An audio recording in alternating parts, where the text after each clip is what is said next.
3. Hello, everybody. Welcome to the final week here of the U.S. Canada West World Warrior. This is week number 5, and this is going to determine which 8 players are going to make it into the finals that will take place in November. And again, there's only one spot available for this region here. And I am James Chen, of course, and I'm joined alongside by my good pal over here, Mr. Based Jake Ryan. How you doing? Doing good, man. Happy to be back on the ones and twos to cover the World Warrior action with a coast that's close and dear to my heart. We've seen a lot of these faces, pretty familiar in the top 8. And I mean, the 5th edition here is going to be really important, especially in terms of seeding, because this is no longer a super region. Only one of these players is going to qualify for Capcom Cup. And it really changes the trajectory of like how these players will navigate the rest of the limited events for the year, right? Still some more CPT points on the line. However, if you're able to qualify out through the World Warrior, you're going to be feeling pretty good. And I mean, these players are feeling pretty great. We're already going to take a look at our bracket here, top 8 wise, and you can see these familiar faces I was talking before. Winner sides, rounding things off, it's JB versus Enzo the Hokage, one of the West Coast favorites at this point, versus Enzo, one of the new up and comers. And then on the other side of the thing, Chris T versus Team Liquid's nephew to round out the winner side. And walking through losers, James, so I see some killers down here as well. I'm really curious to see Samurai versus Noah the Prodigy. I mean, honestly, like opposites in personality and play style. One very calm and zen, the other is just wild and has that youthful exuberance, as I will call it. And then on the other side over there is Doma going up against Chris CCH. And this is going to be pretty key here because I want to see if we can bring up the current standings as well, if we have that ready to be shown. I'm not sure if we've got that here. But the current standings right now, Chris CCH is in the loser's half, as well as Doma. They're both tied for 85 points. And so if they can actually get a good victory over here, they can vault themselves up into the upper half and start the finals on the winner's side. So currently in position 6 and 7, you can see tied right there at 85. So that matchup is going to be huge because they're both on the loser side. So whoever loses this is not going to be able to get as many points as the other player. The thing about it, though, James, is you get to replace the lowest of those 3 scores. And if you look at the leaderboard here, JB's got 20, 35, 50. Chris, if he gets first place, he shoots way up. He puts 35 points right on top there. And I mean, you need to get first if you're these other guys in order to replace his points. Like, so the most to gain from this edition of the World Warrior is going to be nephew. You could also say Chris CCH. Those are the ones who have like the most points available. Zach Baw's just right outside of that top 8, and he wouldn't make the top 8 this time. He didn't enter, so he's out of contention. Filipino Man, the same story. But out of players looking to increase their points, Doma's in that same like dance. So top 4 is not guaranteed here. Like Noah's in trouble potentially of falling out of the top 4 if both Chris and Doma outplace him, right? Because they only need 5 points, and if Noah needs to get more than 25 points this time around, which means like I need a guaranteed top 3 in order to stop these two from overcoming him on the leaderboard. So this is really dangerous bracket wise. Noah needs to survive, and I mean, this is like the way you want number 5 to go, right? Like there's so much on the line here, winners losers side wise. Nobody's safe. Nobody is safe here. Yeah, I feel like if we ever had like the kind of analysts who are like going through them all and seeing what the potential outcome could be, there's too many possibilities right now. But you know what is a very, very good possibility here is us getting as much prize money to these players as possible. And you can do that through Matcherino. If you check out right now, we just put in the link with the exclamation mark Matcherino and check out. All you have to do is just click that claim code. Right now we've got 39 codes remaining, and if you click on that, it'll automatically contribute 25 cents to the prize pool. And if you want to donate more yourself, you can also do that as well. And so I am going to log in and click on through, because I log in via Google over here. I'm gonna pick my account and click claim code, and boom, there you go. Very, very easily done. I have just added 25 cents, and so has Baked Jace. Based boy, I just killed that one. Jake, you also got it in there. I'm Jake to Baked Ryan on the mics, ones and twos. I have many different tags and many different players coming up to the plate today, and we're starting off winner's side here. Hey. It is going to be JB versus Hand Me Down, otherwise known as Enzo the Okage. I'm curious what he's going to put up to bat here. His Sagat has been incredible. He's got the Akuma. He's got every Shoto he can play. I feel like he's adding new characters to his repertoire every single time I see him fight, and it is going to be the Sagat against the Rashid.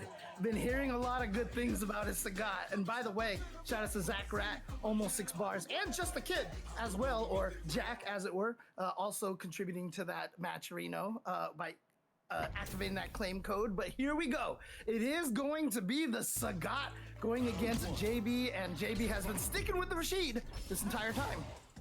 Yeah, and I really like this matchup for Enzo the Hokage because we've seen him before in this exact scenario, actually, in World Warrior. His ability to nullify level 2 with his own level 1 and accepting that trade has made it really hard for Yasar to be set up in scenarios where typically you can really run the gambit. And right now, getting ran down by the throw loops, this is looking pretty rough for JB.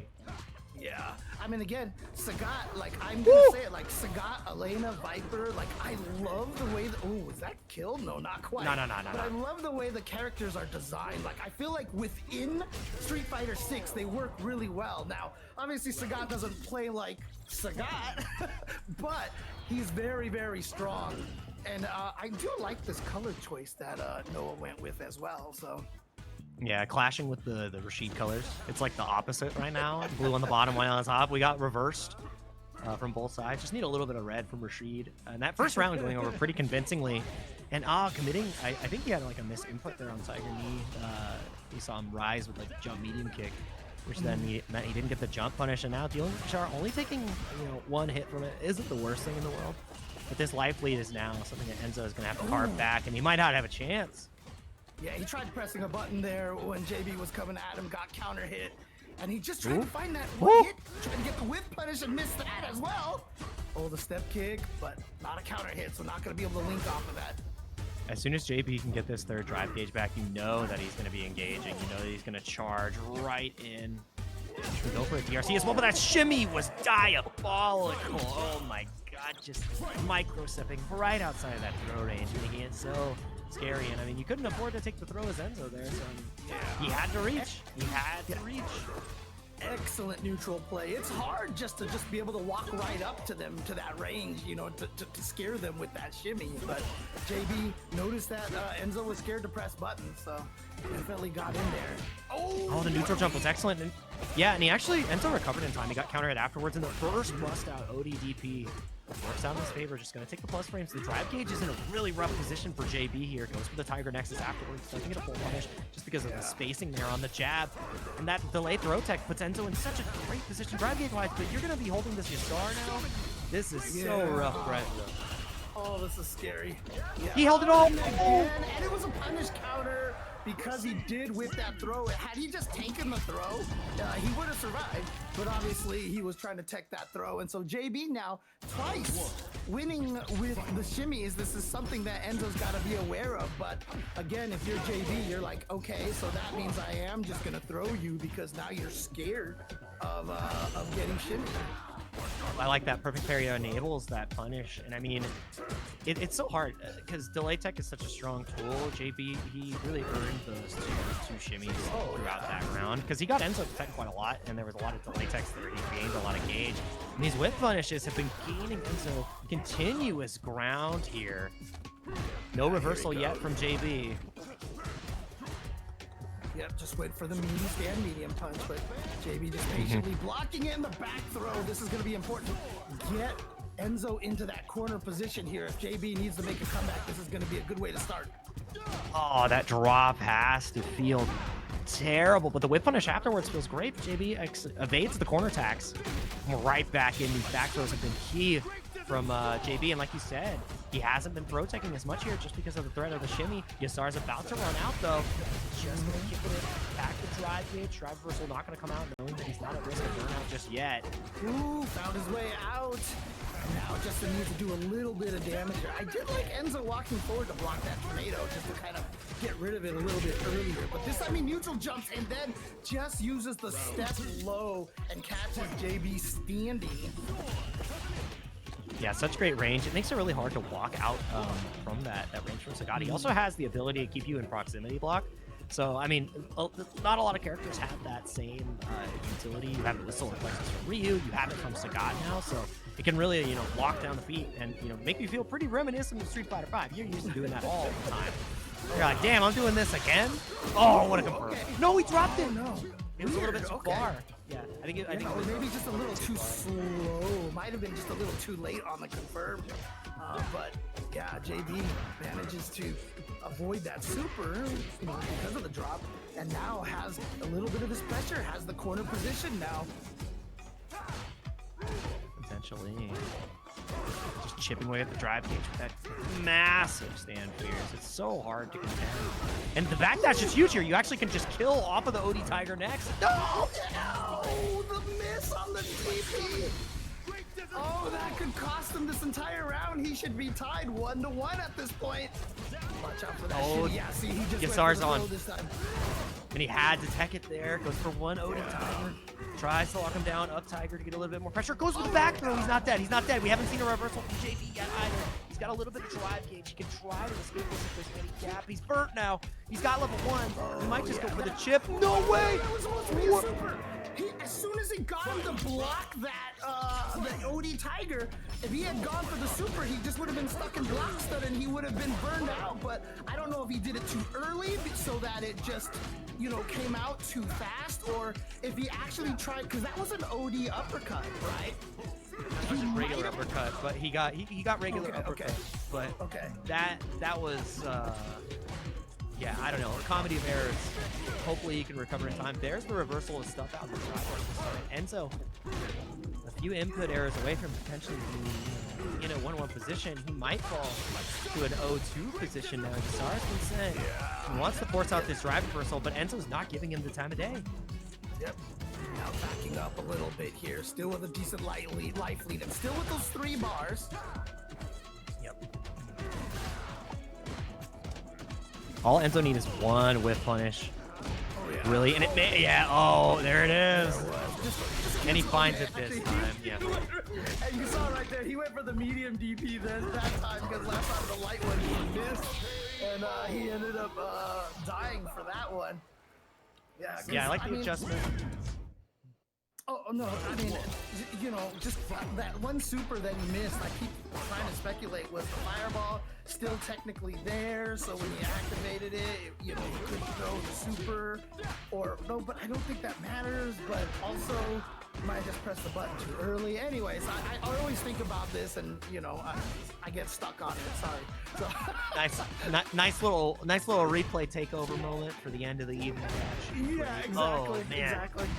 Great whip punisher still on display. Enzo getting caught, the late teching this time. JP getting a little bit more creative with the shimmies now, taking another throw. It's going to be that much more difficult to contend if this pressure in the driver's overhead finally comes through. We've seen the overhead off of the enhanced Yasar, but we haven't seen it off drive rush yet. So JP layering in the options so well, making it hard for Enzo to, you know, garner this pressure, get his momentum going. And the OSDPs have been clutch so far as well. Yeah, but nice little, just little individual hits right there from Sagat. What a whiff punish on standby kick using that drive rush. Oh, second burst, same as the first, but he didn't get the punish in time because the OD didn't reach. It would have worked out there. Wow. Just an overhead out of nowhere. Definitely an interesting choice, but what I think is that Enzo, see, he's going with all these crouching medium kicks and such, and JB has been blocking them a lot, so I think he's just trying to maybe get him thinking about crouch blocking more, stand blocking the overhead more often so he can land those crouching medium kicks. Yeah, you have to give your opponent a reason to you know, commit to that other option. And right now, Enzo hasn't shown that side of the obstacle course. And I mean, oh my God, light confirm. It's not going to be enough. You still have to wake up reversal from it. Oh, from JP, and it comes out immediately. Oh, I can sniff it. I can smell it. It's like rain. It's like rain in the morning. You know it's coming. Oh. I mean, you're in Seattle now, right? I mean, like, I don't know. Remember here in Southern California, we just never got rain, okay? 29 years in California doesn't leave your blood, all right? Fair Still enough. got it Fair in. enough. Fair enough. Fair enough. Ooh, now. And the low perfect parry as well, so that's exactly what he was expecting. Again, wake up OD DP from Enzo. Yeah, both players have been pretty sparse about how they've been placing the reversals, which has made it really difficult to get the read. And JB has had like great drive rush checks pretty consistently so far as well with the ODDP. I really like that OD mixer right there because he knew Enzo, you know, whiffed on the drive parry, and a lot of players do that often, so like where they drive rush forward so they don't waste it. And so JB was expecting that. Nice block on the overhead. Ooh, I think he was just trying to go for some Nexus mix-ups. Yep. Checked on the right part of Tiger Nexus, realized the strength that came out, and knew that he had to jab before the follow-up came through. But now you're going to have to find a way to weather this storm. No throw taken just yet. He went for the double shimmy. Still can't take this next throw, and that's why you see the counter hit. The delay tech was blown up. And now this lead has been blown apart. 2-1. The set point here for JB. Yeah, I'm surprised that Enzo just didn't have the ODDP ready to go on that stand light punch cancel into the drive rush, because that is guaranteed to have a gap afterwards. Oh, tried to whiff punish, but that standing medium kick's really hard to whiff punish. This is a pretty good normal. Oh, man. Nice. Oh, wow. We got the punish counter in time off of the tap parry recovery. Worst scenario possible for Enzo. Now, closer to the corner. He doesn't bite on the throw this time. Just going to get the target combo. Now, continuing to go with these lows off the drive rush. He's not afraid of the reversal. He isn't afraid of the perfect parry, but he gets perfect parried on the Tiger knee instead. That's like one of the first Tiger knees that Enzo has gone for, you know, just try to steal those turns. And another perfect parry on the standing punch, and he goes for the reset. And that's going to do it. JB's going to take it 3-1 over Enzo, the Hokage. There's a reason we call this guy the Hamburglar, all right? He was like, can I kill with level 2 here? I know I can kill with overhead. I'm going for it, right? I'm pulling out my bag of tricks. Had a clear route to victory that would have been a little bit harder, but he said, I'm going to read you harder. I'm just going to be right. And Enzo got cracked open in that moment. Probably was thinking about the next interaction, like, how do I survive after this Yasar? What's the combo route going to be? And once you're, you know, out of sight, out of mind, you're thinking about the next Oki situation, but you were flipping a coin earlier than you thought. Like, it's so hard. Yeah, it's just one of those situations. I mean, a lot of the times, you know, JB was like, okay, I might not be able to kill with the level 2, so I'll go for the reset on the hit. But the other player's not doing the calculations for his opponent at that moment. And so you get hit and you're like, oh, shoot. And either you're like, well, I'm dead, or you're like, okay, I just need to survive. And you're just not even thinking about it anymore at that point. So I think it's important to, like, study the school of Tokido is how I would look at it, where his hands are on 10 and 2 until that screen says KO. He's buffering during the combo. He's like always eyes peeled just in case anything goes wrong. He even will sit through that cinematic. Like, you know you're dead, Tokido, but you're still watching the screen like you have a chance. Like there's a guardian angel out there to help you. Tokido has had plot armor a lot of times in some of these tournaments, so, you know. Always be buffering, man. Always be buffering. Exactly. Right? I've learned that lesson the hard way, and there's no easy way to learn it, but still, great showing from Enzo. Gonna have another chance in the loser side of things as we get into our other side of winners, and this is a West Coast classic. Chris Tatarian of House Tatarian duking it out against Team Liquid Nephew. Oh man, these two Street Fighter League competitors. Again, no longer in the coach position. Chris, it's time to play this time around. And he is duking it out against Jury here. Ken Jury, this can be pretty, I'd say this matchup is pretty good, honestly. There's a lot of unique answers that both of these characters have against each other. But, I mean, there's a unique problem that every character faces in Street Fighter, and it's when you succumb to the throw loops and corner pressure. All are equal, And if your uppercut gets baited, it feels terrible. And now it's your turn. Yeah. Oh, what a perfect parry right there from Nephew. Not worried about the meaty throw. Had the right read. Should be able to finish it off with the level 1 here, even with all that min scaling. Thanks to spending that feng shui engine that he did have built up right there. And so now Nephew taking round number 1. Great start, and love that he's using that little exclusive costume. You know, the K-pop costume. Yeah. Mine as well. It looks incredible. All right. The only costume where Jury has shoes. It must be done. I mean, a lot of people are probably mad about that, but you know what? I think it's a nice touch. So gotta have change every once in a while. and I like this. I like this from Chris. He's going for these different types of Okis, like utilizing the run DP. Ooh, that had to be a light DP attempt. He just missed it from crouching. So now Nephew finding a way out of the corner. No bite on the shimmy either. Yeah, so right here, nice, scary. Like that standing light kick range, had the drive rush cancel on it. Now trying to get, whoa, but he actually ended his drive rush, so that wasn't oh, that was sick, that was sick, that was sick. But yeah, nah. Perfect parry right there, and he's got the level 2, definitely gonna spend that to make sure it kills.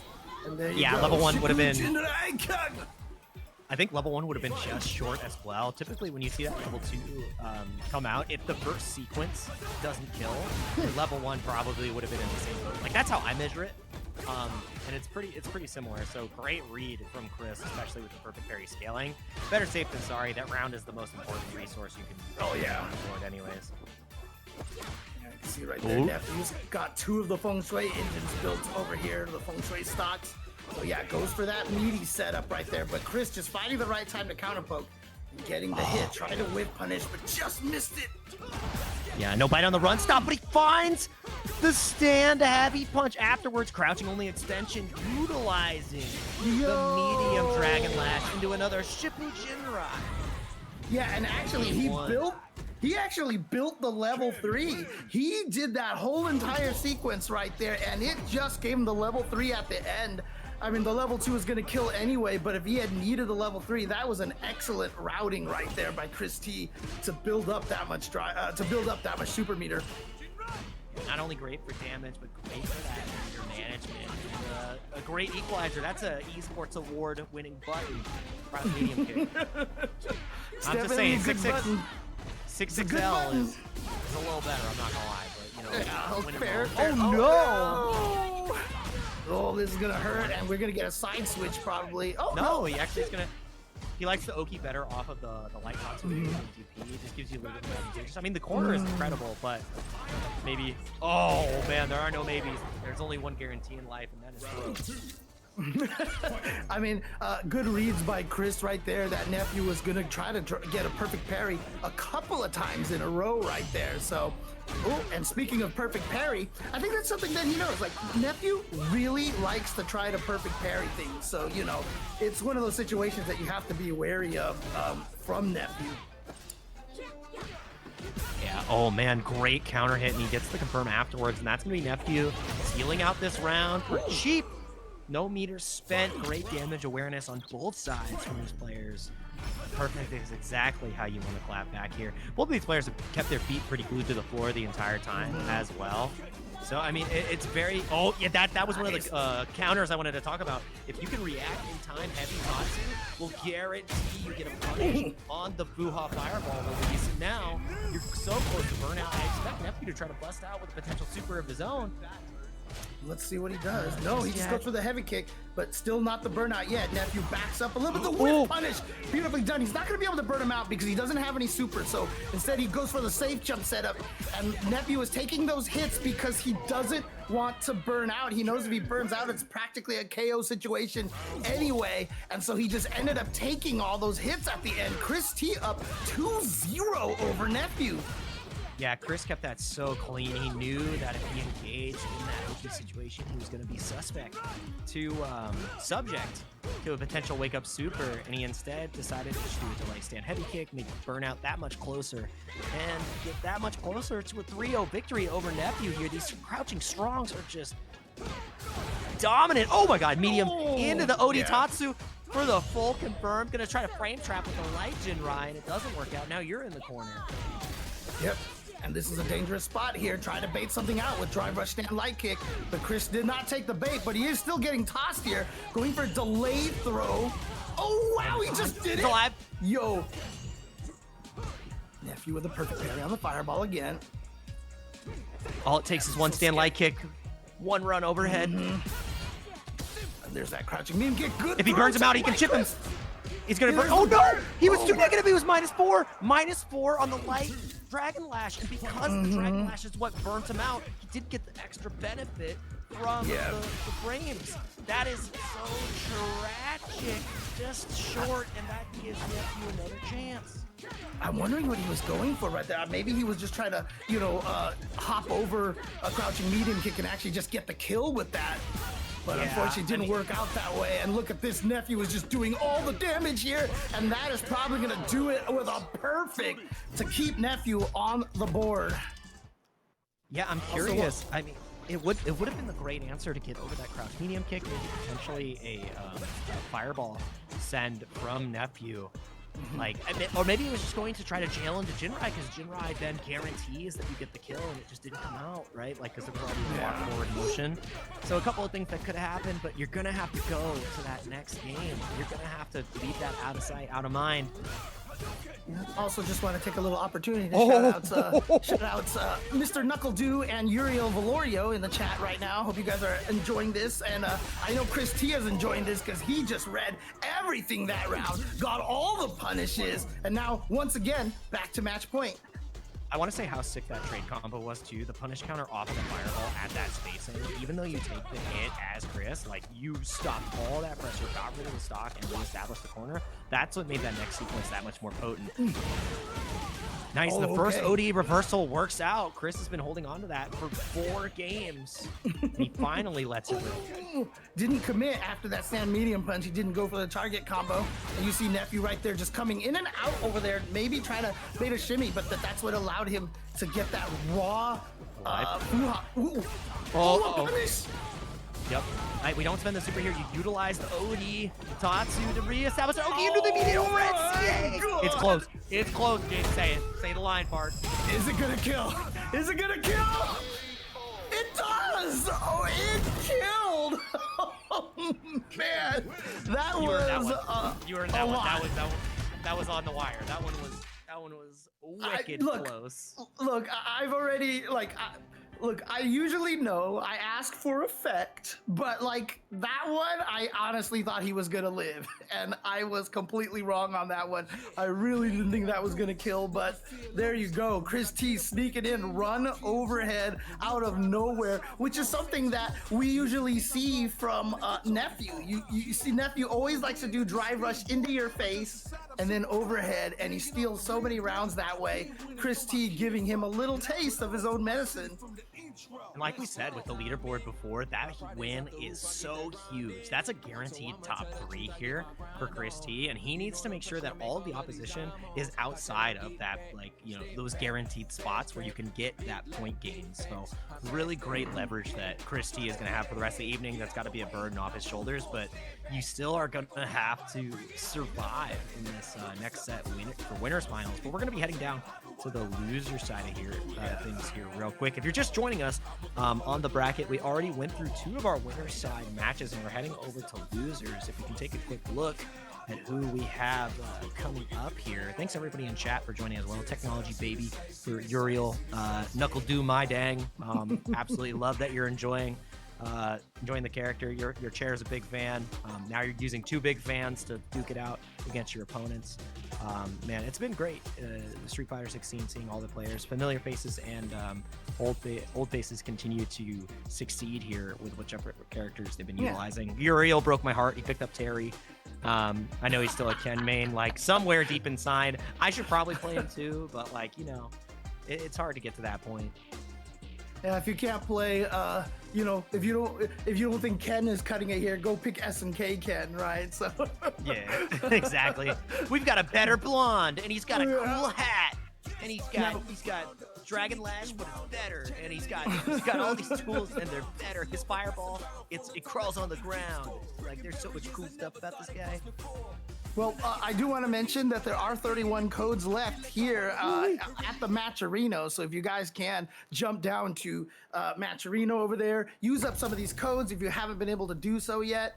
And while we're talking about this, oh, actually, you know what? I'll wait until after this match because the match is starting. And it is going to be Samurai versus Noah, and Noah is using Bison. What is happening here? I'm actually curious about this. It might be matchup specific because, you know, Bison pumps out damage. He changes the way you have to think about mental stack with the bomb, which makes it really difficult for Akuma to survive, you know, the strike throw game. But Samurai is a one patient warrior, and he is off to the races already. Perfect to start off this set.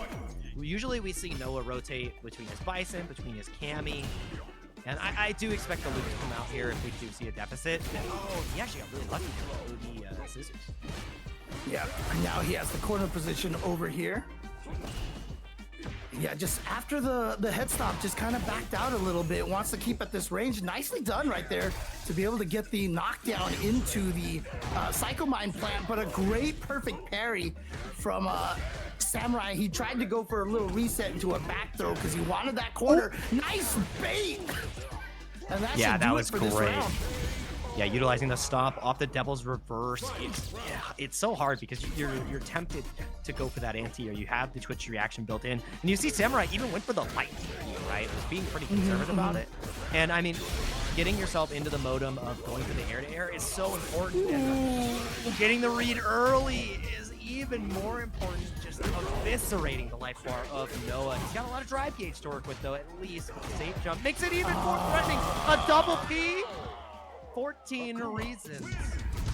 You've got to go back to the drawing board. I mean, I don't know. Do we stay on Bison?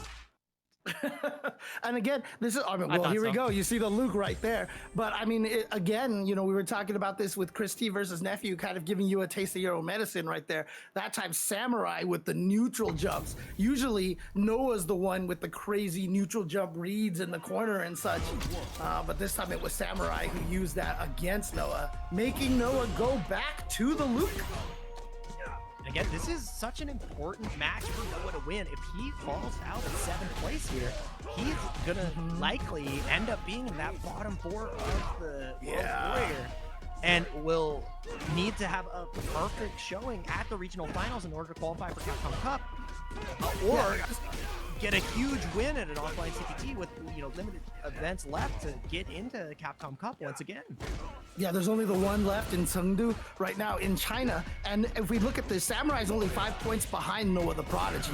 So if he beats him here, again, I didn't realize it, but yeah, we're gonna have like 2 matches of like people right next to each other or tied in points. So this match will clearly define where they're gonna end up. That was incredible. The whip punish from Samurai for the empty on the demon flip in order to catch Noah out, getting closer and closer to burnout. Samurai knows that all he needs is a stand light kick. All he needs is that one touch in order to find the hit confirm and take him out. And he actually got caught walking forward. He tapped forward in that 1 second and just ate the raw fireball. Uncharacteristic hit. I'm wondering if he tried to perfect parry it and just maybe did it too late. You know, it happens sometimes.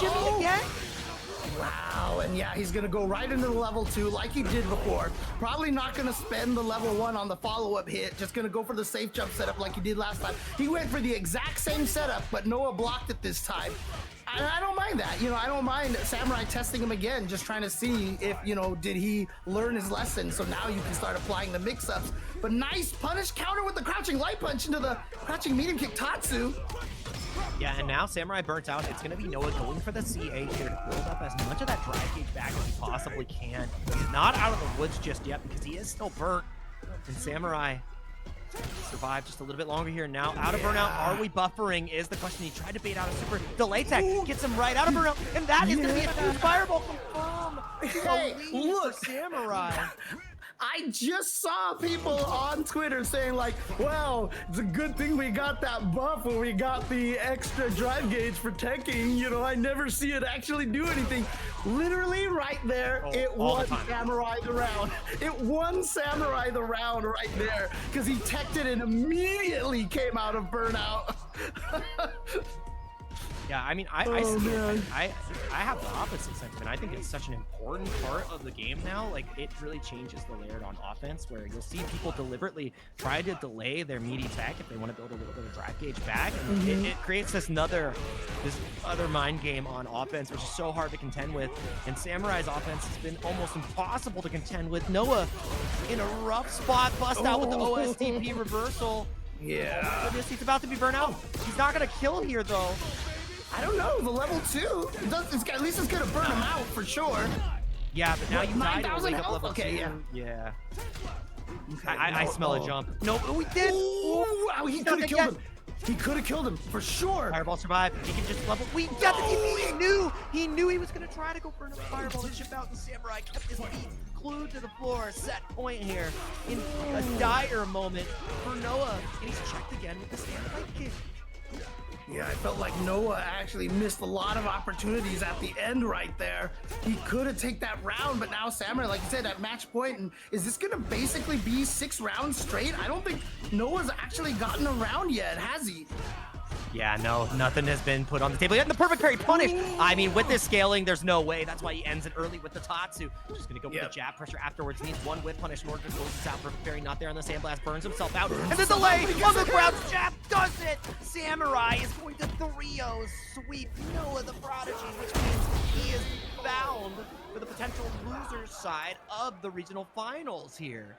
Yeah, almost guaranteed here because Samurai is going to vault him no matter what, I think. Unless Samurai loses in the next one, it might be tied in points, but I'm not sure how the tiebreaker works. If it counts the last time they fought each other, that means that Samurai will actually vault over him. And even then, Chris CCH is still in this. If Chris CCH loses the next round, however, he will still remain under Noah the Prodigy because they'll have the same amount of points. But no, actually, it doesn't matter because either Chris CCH or Doma is winning, and one of those is gonna vault over Enzo the Hokage as Noah the Prodigy as a result, because oh no, wait, there's still the guys on the winner's side coming down here, so there could be like a massive tie. Like if Chris ECH or Doma or Samurai all lose in the next round, there's just gonna be a bunch of people tied at 90, and I'm not sure how the tiebreaker's gonna work. There is a lot on the line here, and I mean, it can be pretty easy to understand how the math breaks up, or there's going to be a lot of discussion between the points, but this is not how Noah wanted to start the 5th edition of World Warrior this time around, especially with Capcom Cup qualification not clinched this time around. He was able to get it last year off of Blink Respawn, and I mean, winning in China, that's I don't know, that's going to be one of the hardest events this year. Like, that is killers upon killers. And I mean, like, Noah's been doing great at a lot of these international events. I mean, I think the biggest problem is he just keeps running into Mr. Crimson. He can beat every other European, but then he runs into Mr. Crimson and it's over. Like I mean, what are you gonna do? So I mean, I'm hoping that Noah can turn it around and figure it out. And I mean, this is Seattle face down, beat down right here between these two. I do want to give a shout out to Acramundo in the chat. He did point out that everybody in the top 8 on the standings right now are in this top 8. Literally, it's the same 8 people, which means nobody is gonna get eliminated from this top 8. So at this point, I think it is pretty much guaranteed. That means that Noah will be in the loser's side of this top 8. Yeah, wow, this is nuts. And yeah, seeding is pretty damn accurate. I mean, I like this TO guy. I don't know if you've heard of him, Cali Power. He's a great, he throws fireballs real mean, is what I would say. Ooh, and I mean, rush. Yeah, nothing to say about that. Chris set to punish all only. So damn good into this matchup. He's got a ton of experience against Kimberly. I mean, he was playing on Team FlyQuest, which was literally Team Kimberly USA. Right. Across the board. And also, as you mentioned, they're both in the same area, so these guys are probably playing each other at the salon, like, constantly, right? And shout outs to the salon, by the way. Probably one of the best locals in the country right now, producing a lot of these very strong players here. Always really happy to see what you guys are doing up there in the Pacific Northwest. Yeah, personally, I wouldn't lose to either of these guys. No, I'm kidding. But yeah, losing out on a lot of that drive gauge from the level 3 Doma. Now going to be installed. Big punish counter. There's not enough to kill no matter what you do here. Yeah. You get a gross hand stuff. Not just going to try to take he the ran the shimmy. shimmy. Oh my god. And you know what? To be fair, if you were talking Dragon Ball, yeah, definitely these guys wouldn't be able to beat you. So, you know. Ouch. That hurts. I'm complimenting your Dragon Ball play. Come on. That's fair. Oh, Oh my 26 goodness. No compliments there. That was an input error if I've ever seen one. Okay, goes for the reset. Tries to set up a shimmy right there, but Chris CCH, no biting. You see him just walk up after the arch step. And just for some context, the last time these two ran to each other, at least in Seattle, was at our Salon Quarterly, where Doma was one of the first players to ever be able to get a reset onto Chris CCH outside of Dr. Danny Pham, taking him all the way to Game 5, where Chris ultimately was able to close it out.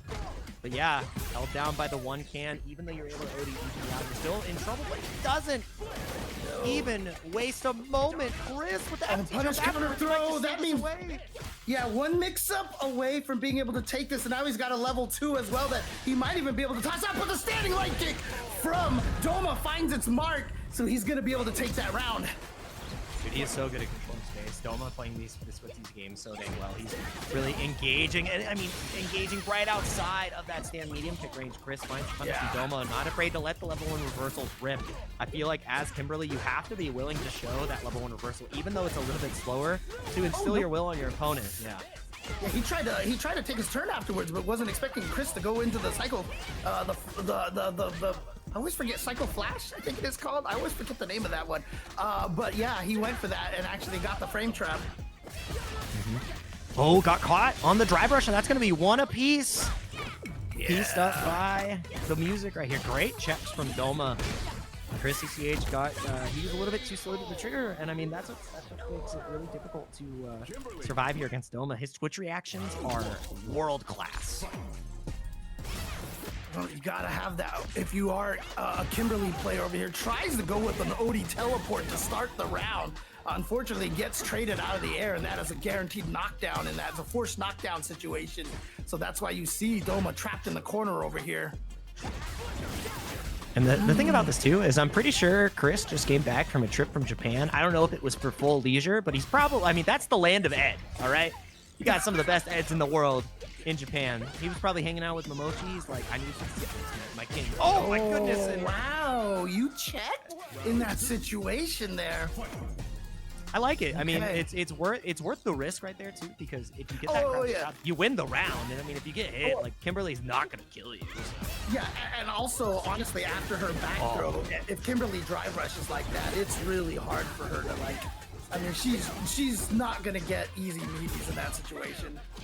Nope. And I mean, now, an easy way to survive drive gauge wise would be to keep the pressure on, but Chris knows that you cannot give him a moment. Yeah, we saw Chris one whip punish, and there it is. Oh, yeah. Chris already missed one DP with a beautiful empty jump from Doma earlier, so Doma actually just jumped and did nothing again. And Chris CCH actually ended up doing nothing, and I think that caught Doma by surprise, because he really didn't take advantage of the fact that Chris CCH just basically did nothing on his landing. Nothing more to say about that one. I mean, it's difficult. The power of nothing in fighting games adds that extra layer where you can just goad your opponent into being a little bit more pensive because of your patience. And Chris's patience has been rewarded so many times. He's found this whip punish on the stand medium kick so dang consistently. Like, how do you space this guy? People have told me that Kim's standing medium kick is impossible to whip punish. I'm just saying. Bro, he's playing Ed, all right? Come on. Bro, he goes whoosh, and he hits you. All right, he's got range on that bad boy. There are exceptions to the rules, James. It's the speed. Nice. Like, yeah, Dawson can whip punish me. Yeah, dude, his limbs the full screen, and I mean, it feels like he's suffocating the full screen. The air-to-air from Chris is just stuffing out any option that Doma has put on display. Oh, punish counter right there, but didn't get the combo afterwards. Probably thought it was too far for one of the light buttons. And here we go, corner. You've got to deal with the can mix-up. It's only one can, and the invul on the DP. lasting enough to get through the explosion. Yeah, one of the benefits of a slower uppercut, and he gets the OSDP right there as well on the run. Anti-air is there, goes for the perfect parry to stop his ankles from getting broken, but his hopes are going to be broken. No, no, drop from Chris. Yeah, this is huge right here because what's he going to go for? Is he going to go for a setup here? No, he actually just goes for the combo. He's going for the knockdown, the corner carry, and it looks like it's going to work out for him because he's got the CA, and that is going to be a guaranteed kill right there off of Chris CCH's combo drop.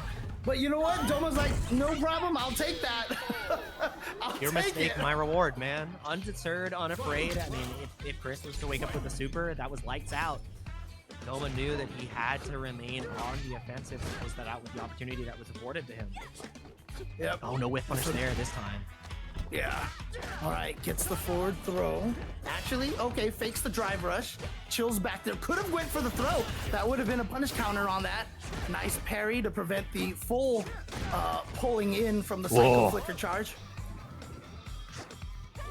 Yeah, so scary. You're one whip punish away, and Chris should be able to close it out here. Psycho Blitz into the level 3.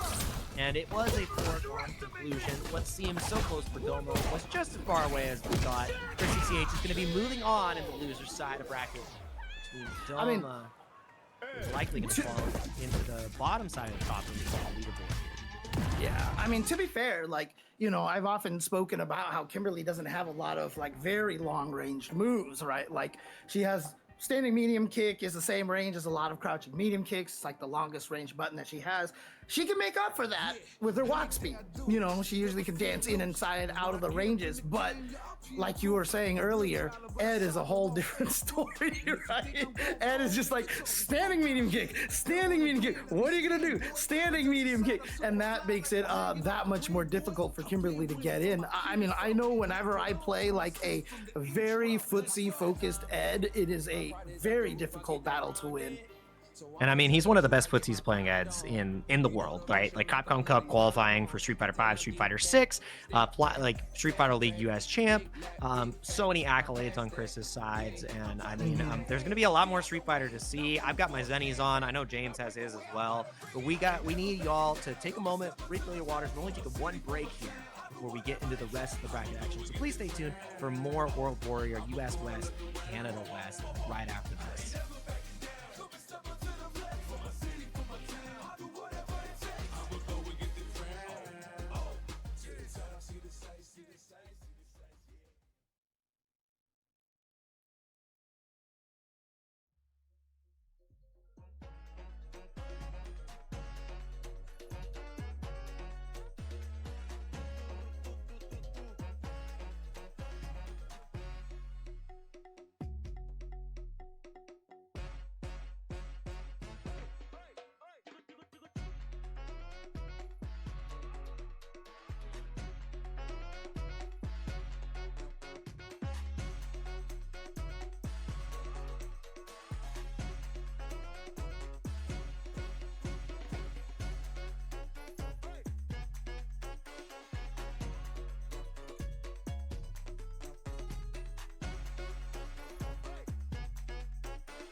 What's up, everybody, and welcome back to the U.S. Canada West World Warrior. I'm Jake Ryan, joined by James and his illustrious kitty cat.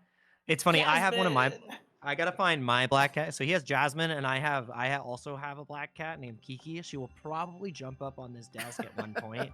I was hoping that it would happen naturally, where my cat walks by, and then we see your cat's tail appear, so that they don't. It's like if you've ever seen The Prestige, I'm pretty sure James has, where it's the secret surprise. Are you gonna spoil it? Are you gonna spoil it right now? Is that magic is real? Okay. We both fair have enough. the same. And black cats are magic. If you've ever watched Coraline, you would know that. Yes. That if you own a black cat, then anytime you're on commentary with another commentator who owns a black cat, it's the same black cat. Like that tail will soon appear on my screen, and you'll never know. You'll never know. Like that's just how it goes. I do like that though. Kiki, obviously from the delivery service, right? So that's right. Yeah. Nice. Oh man, and these players have punched their delivery ticket straight into the top 6 here. James, talk to me about these guys. Yeah, well, obviously JB and Chris T right now is chilling over there on the winner's side, so they're looking nice and well played. I mean, honestly, they're guaranteed top 3 at this point, so they're gonna start the winner's side no matter what, in my opinion. Once we get to the final, again, this is week 5, and we're determining how everyone's gonna be seeded into the finals bracket that will be taking place in November. But on the loser side here, we got a lot going here because Samurai and Enzo. Wait, why do we have 2 Chris T's over here? That should be Chris CCH. Chris CCH. Yeah, there you go. Okay, it was the autofill. The autofill. It was the autofill that I think that did that. So. That's great. But Chris CCH, Doma, Samurai, all starting with 85 points at the start of this week, and as you look, they're all Doma's lost. So Doma and Noah the Prodigy most likely guaranteed to start on the loser side, but Chris ECH and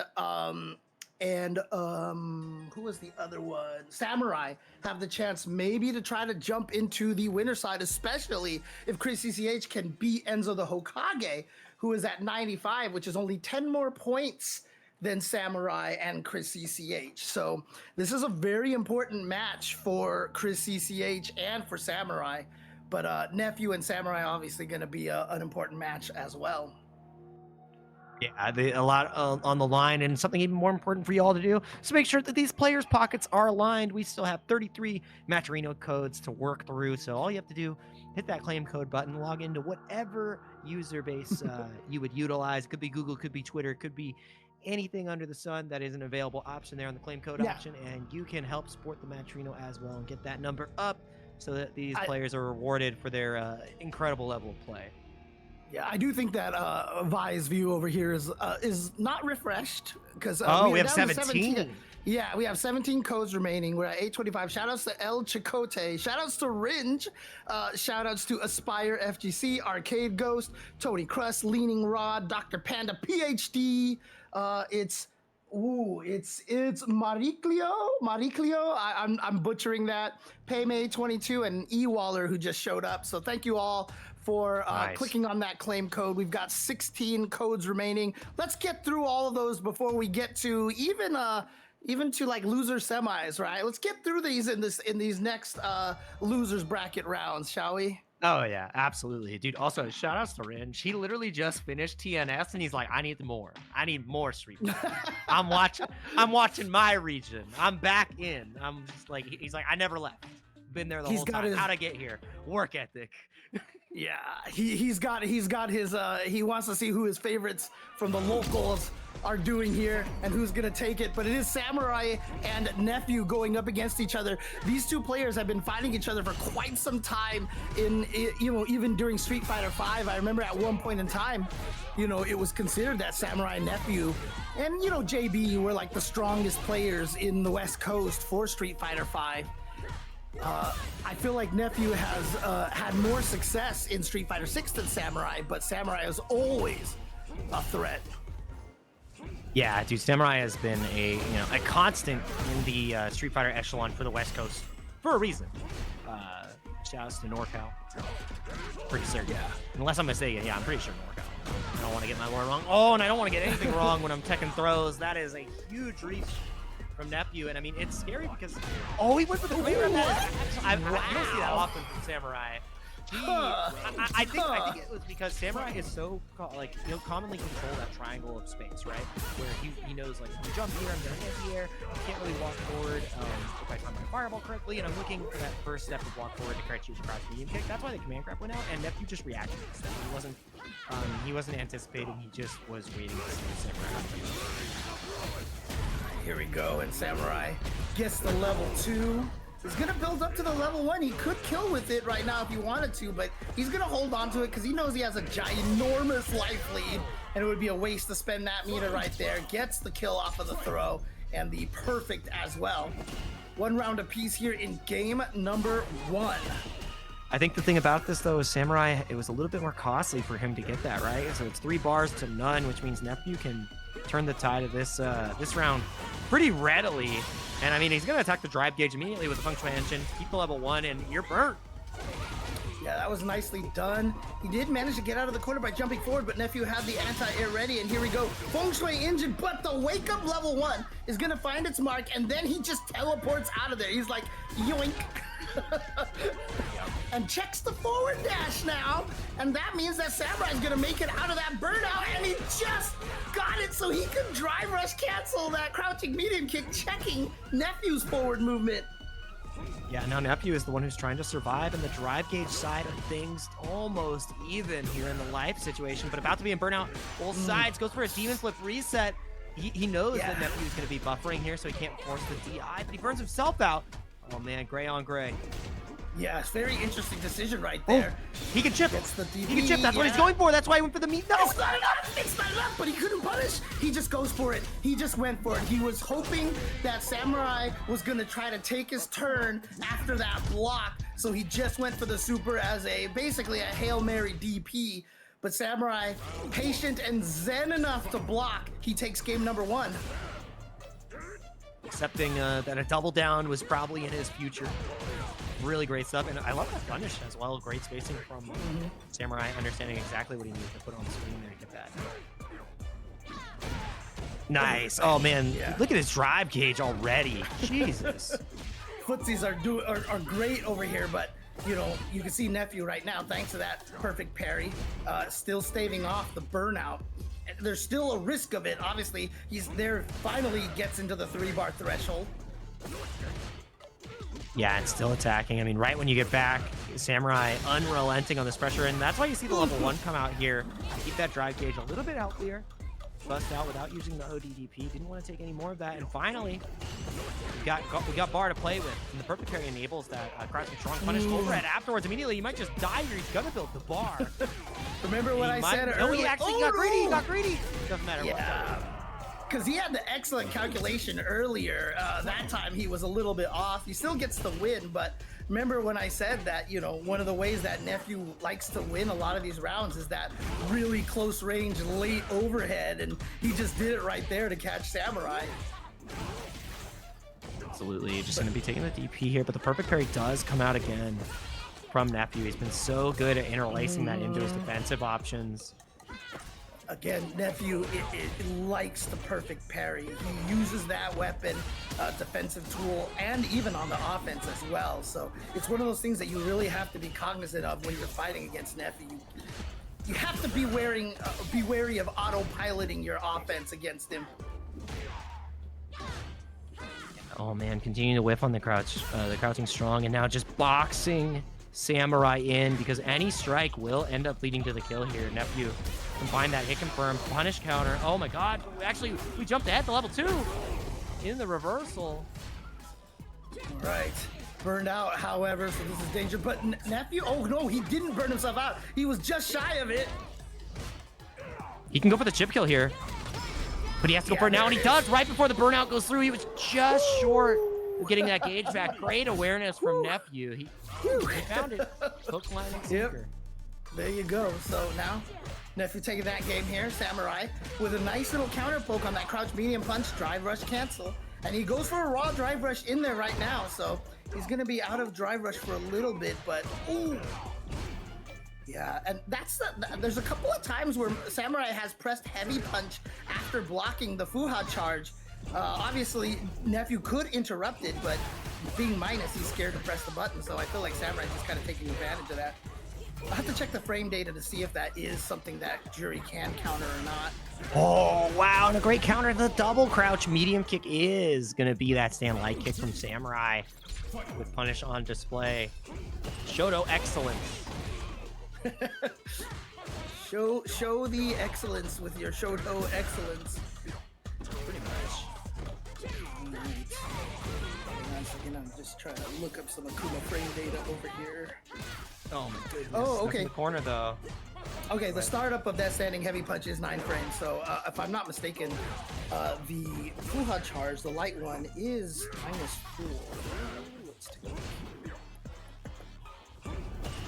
I mean, now you're still trying to win out in this neutral situation. Nephew has already established a pretty solid lead, which makes it really hard for Samurai to try to engage. And even on the trade combo, because the fireball attempt was out, that is going to be Nephew taking the round away. It's only going to cost 1. Nice, nice. So yeah, so there is space enough in there for Nephew to interrupt that standing heavy punch, but that's just such a big risk because if he presses any other button, he's going to get counter hit. So Samurai essentially stealing turns with that standing heavy punch after blocking the charge. What a nice little jump right there. Yeah, this is going to be fireball. I'd say this is going to be the most pivotal round between these two because you cannot afford to give your opponent this 2-1 lead here. And he's immediately waking up with a level 3 and he catches him. Frame kill was a little bit too overzealous. 2 jabs there. And now you're 1 strike away from really death. You don't have a lot of drive gauge to work with. Nephew needs to try to find a way to start the offense here. The nice thing is that Nephew does have his own level 3, and this is Akuma, right? So the next hit, and again!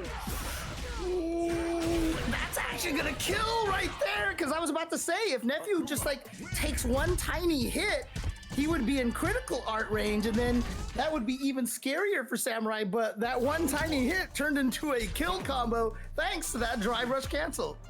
Yeah, those perfect parries have been so clutch from the side of Samurai, and now into the corner. Nephew, he has not been able to successfully evade this situation, and I mean, it's been pretty great variance-wise for Samurai. He's had great success trying to control the spacing. He didn't actually get the punish in time. He recovered to get the perfect parry. Good stuff from Nephew. Yeah, but very low damage, obviously, thanks to the scaling on the perfect parry. Oh, another perfect parry here, and yeah, just using that for the Fuha charge, and that's all he's going to use it for. And also to get to the corner over here, but a nice stand light kick, interrupt into the drive rush cancel. Wow, these two are swinging. Yeah, finally going for the ODDP reversal. Nephew goes for it again, but the well has dried up. Set point for Samurai.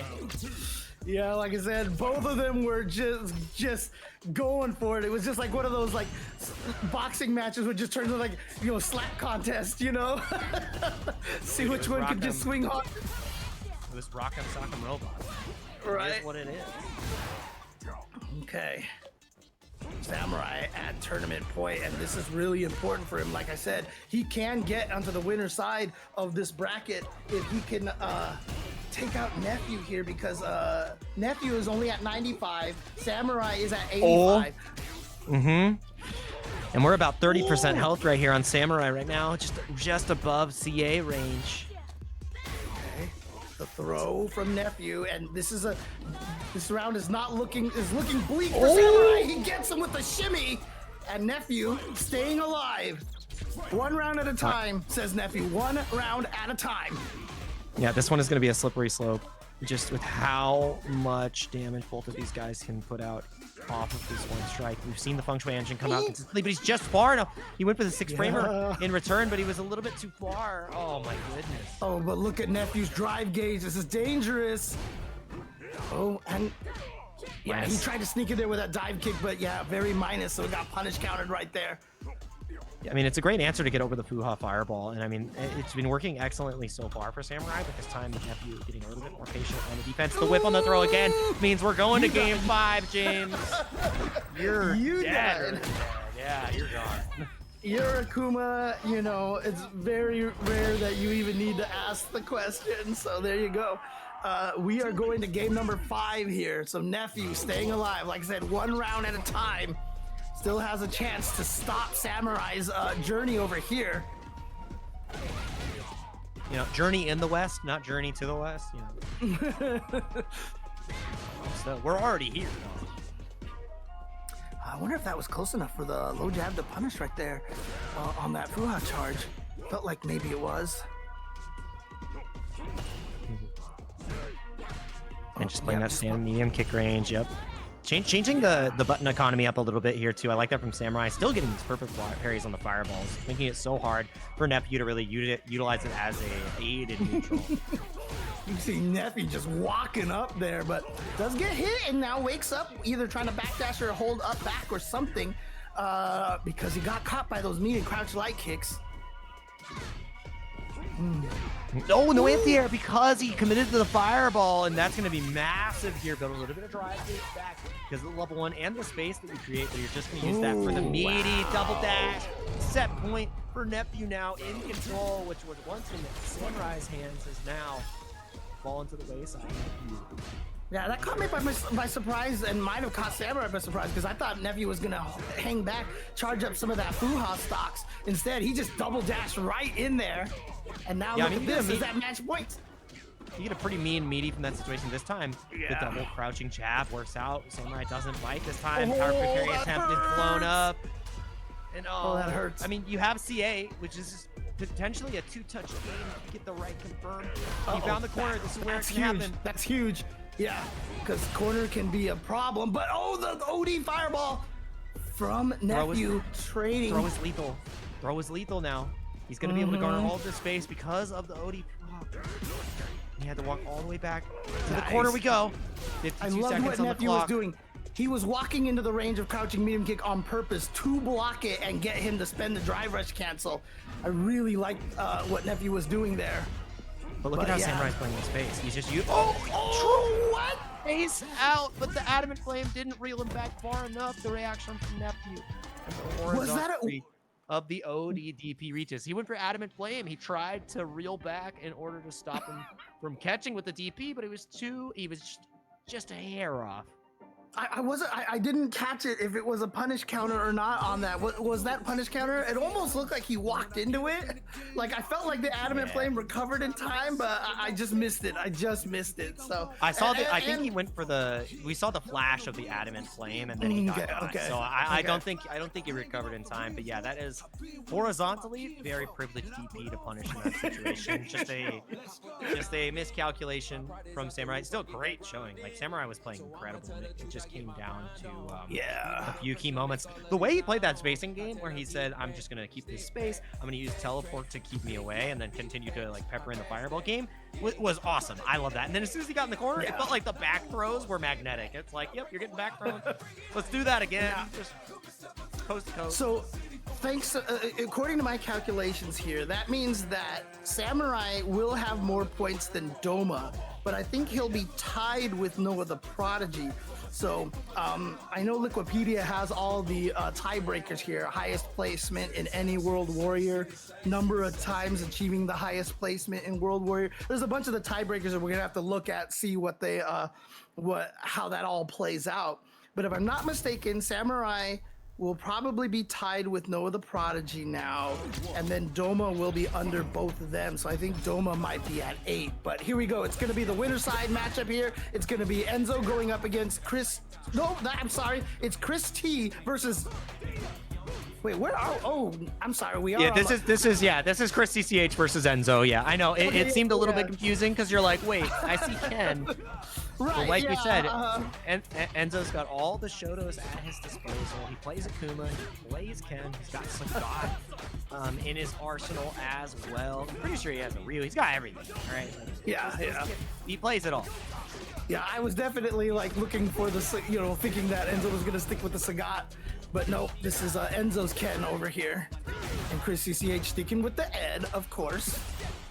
Yeah, and this is a pretty decent matchup, I would say, for Ed. It's just really hard for for Ken to exist in the ranges that allow him to punish with crouch medium kick. So it's a lot of jab, a lot of stand light kick that you need to be putting on display here. I think he has to spend level 2, but just going to spend level 1. He's alive. Yeah, but Chris CCH, I guess, probably figured he had enough meter here.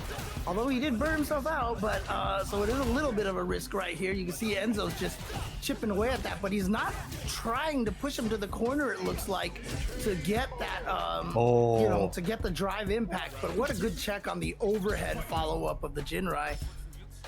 Yeah, any tap would have killed there, so Enzo wasn't allowed to really enter stand medium kick range, which is a pretty bad feeling when you're fighting against Ed. Like that's you read your rights. The death sentence is already been dealt. Yeah, I felt like that was a KO situation because I also don't think the light follow-up would have reached. And so, like, even if he had done that, I think he would have been punished anyway. Only option might have been to do nothing and just hope Ed was out of the range. But Chris, CCH with the reactions. With the reactions. He tried to throw a fireball. He went right through it. He said, nah, in my house? Oh, that was a great crouch strong. I love that. Yeah. Meaty, double dash. What's it going to be? It's going to be the safe jump. Yeah. I mean, not really a safe jump, right? I mean, you have to kill one frame on the ground, which is really hard. I'm just saying, Enzo's that guy, all right? He could do it. Pseudo safe jump. Yes, yes, definitely. As long as the opponent knows you can do it, it's a safe jump. That's the best way to think of it. Oh, he was too close, but actually still too far.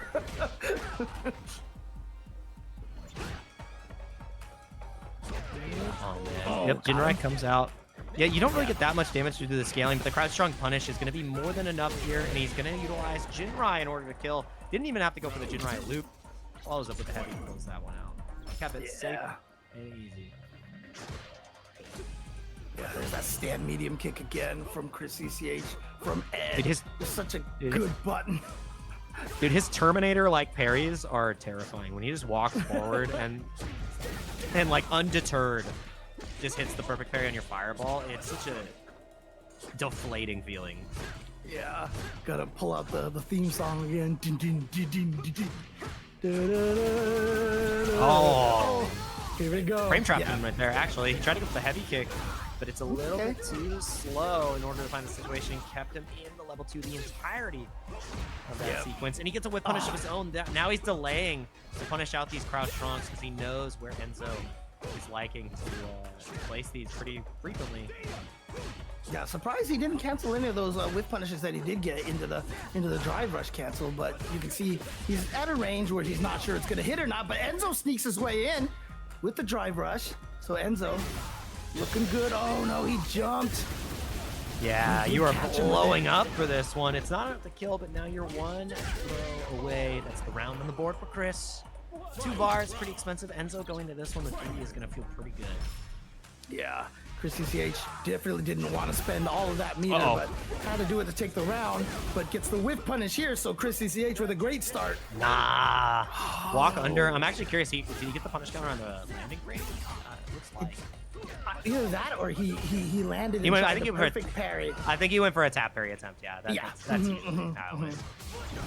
He's like, he walked under, I don't know where to block. Oh, and I don't know. Speaking of punish counter right there. Parry button. Got caught there, and now you can see Enzo barely with any of that drive gauge left. He doesn't really have anything to spend on ODs and for drive rushes. Finally gets above that 3-bar threshold. Shoutouts to Ringe again. There's the OD5. Oh, nice. He had the buffer. Yep. He had the buffer on deck off the step kick. And he went for the Shippu anyway, so Blanca would have been safe, and he's going to get the shimmy over here, which means Enzo is going to take this round. What a comeback by Enzo, the Hokage. And I like that, utilizing the level 2 to just keep that extra layer of safety in case one throw didn't go your way. Have that meaty option with the level 1. Even though it'll lose from the fireball from Ed, better to keep yourself safe. And great closeout to equalize the game. Yeah, again, I mean, just going for that YOLO Shippu, you know, obviously it's safe on block now, right? So, you know, even if it didn't hit, like, you'd be fine, so. And I love this too. He every single time he's throwing a fireball, you see him buffer this like crouch jab in order to like try to get you to switch react. Yeah. He's so active. The APM is through the roof, and I think that Chris's gaslighting is also through the roof. He says Ed has bad anti-airs. I've seen him stop every single time. So like, I'm not gonna let this guy let the propaganda machine you know, stay strong. That one's for you, Danny. I won't let this guy lie to the public. Well, remember, the character that you use is the worst character in the game, right? And every other character is super cheap. I mean, hey, that's very true. Oh my god, he tried to actually delay it. I think he went for a delay on the drive rush. He did empty, but then Chris delayed his wake up DP. Oh, brother. That was so smart when Chris CCH ran up and just did standing medium kick into the Psycho Flicker, because it put Enzo at basically no more drive gauge. So if he had started blocking that level 2, he would have died. And so that little interaction right there from Chris CCH getting ahead of his level 2 and chipping away at that drive gauge was just absolutely immaculate. Yeah, I mean, your eyes on the ball, but it turns out you needed to watch the attacker as well. It's like playing rugby and the guy just decks you. We got 100 drive tickets. Let's go, chat. Let's go. And a reaction to, a reaction to the Dragon Lash. Yeah. Chris definitely saw that. He messed that timing up right there. Ooh.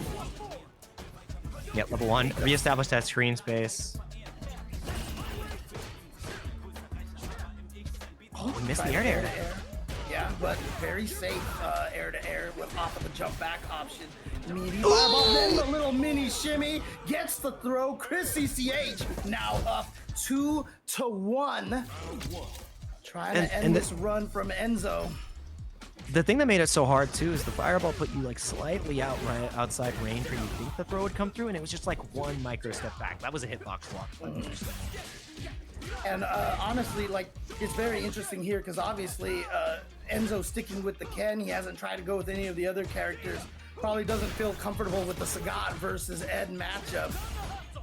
So he's trying to go for the Ken, but he's going to have to win 2 in a row here to be able to take this. He has taken 1, so he knows he can do it.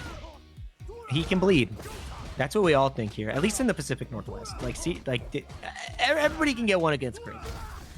It's closing out. It's closing out the set that makes has a little bit more impact. Oh, and this is gonna feel tragic. He actually just gets the side switch here. How many more throws are you willing to take? Yeah, he didn't want to take anything else there, and I mean, you were actually gonna be good. Level 1, I think he actually survived. No, it's just enough this time. Wow. And we've only got 2 Matcherino codes left, so we just need 2 people to jump over there. Shout outs to JNV once again, getting us the link in the chat. He's always the Matcherino king here. Ooh, nice. Potentially only 1 round left here for Chris. Set point has already been established. Enzo really wants to have a strong performance this time around, because this would mean that Chris would pass him in the points and knock him out of that top 4. Like, this is the most important match of the night for the winner's side after all things have been considered. Enzo needs to lock in right now. That pressure, you gotta be feeling it. Yeah, Chris CCH right now is looking great, and you can see he's just doing it by playing this footsie. He's been playing the footsie so calmly over here because, again, like you said, Ken just doesn't have the ability to match the range from Ed, and right there, Chris CCH just ends up taking it 3-1.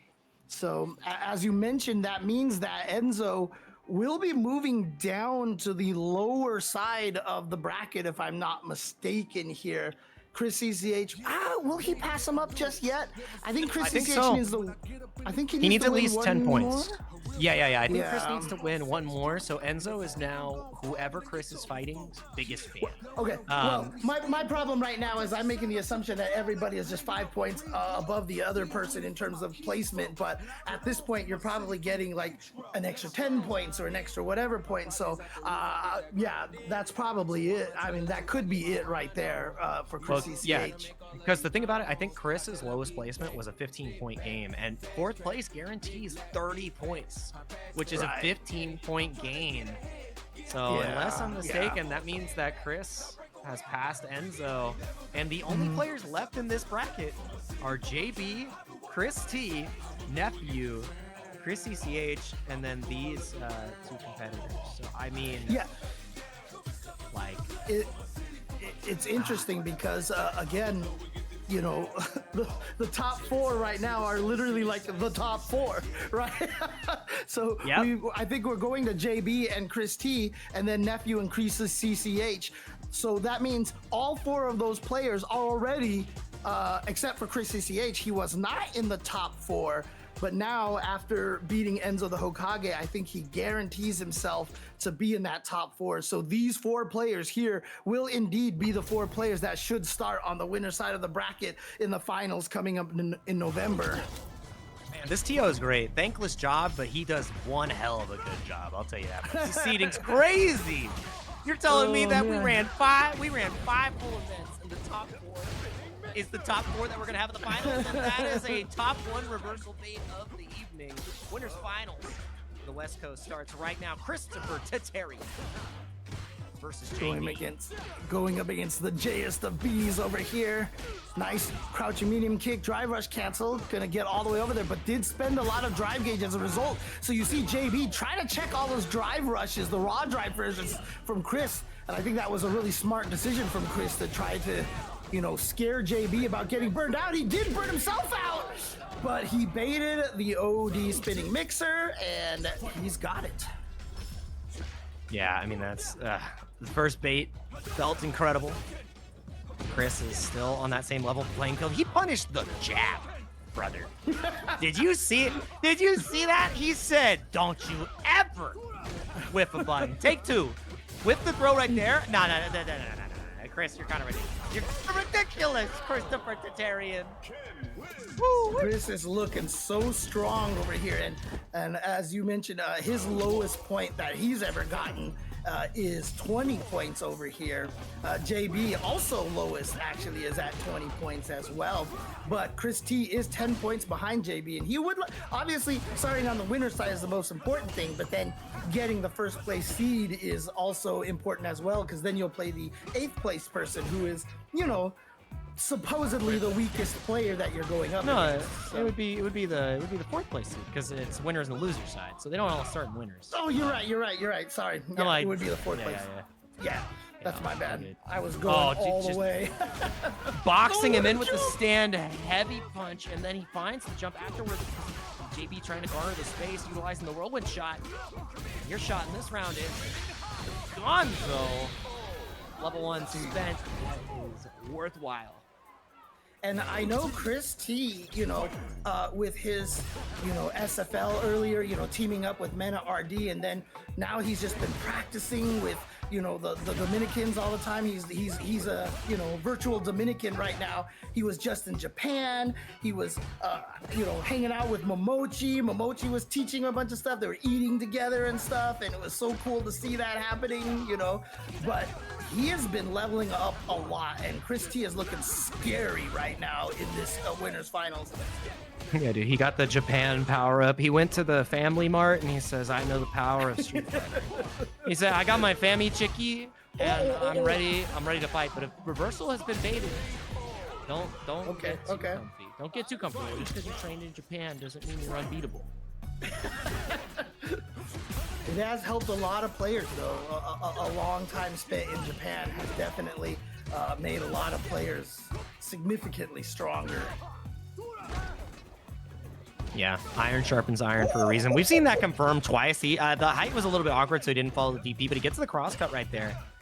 Chris is he's looking so sharp. Like, the tech skill on display so far has been mad good. Yeah. He seems to, like, his mental stack management seems really strong right now. Nice empty low right there from JB. He's going to be able to combo off of that since it was enhanced. You see the patience right there, and then gets himself out of the corner with a nice drive rush cancel. He had enough meter for that. And look at the confidence. Yeah, look at him walk forward. Like, as you said, he's just pushing him out of the corner with this stand jab and stand light kick pressure. And the crouch medium kick is going to seal the deal. A 2-0 lead here for Chris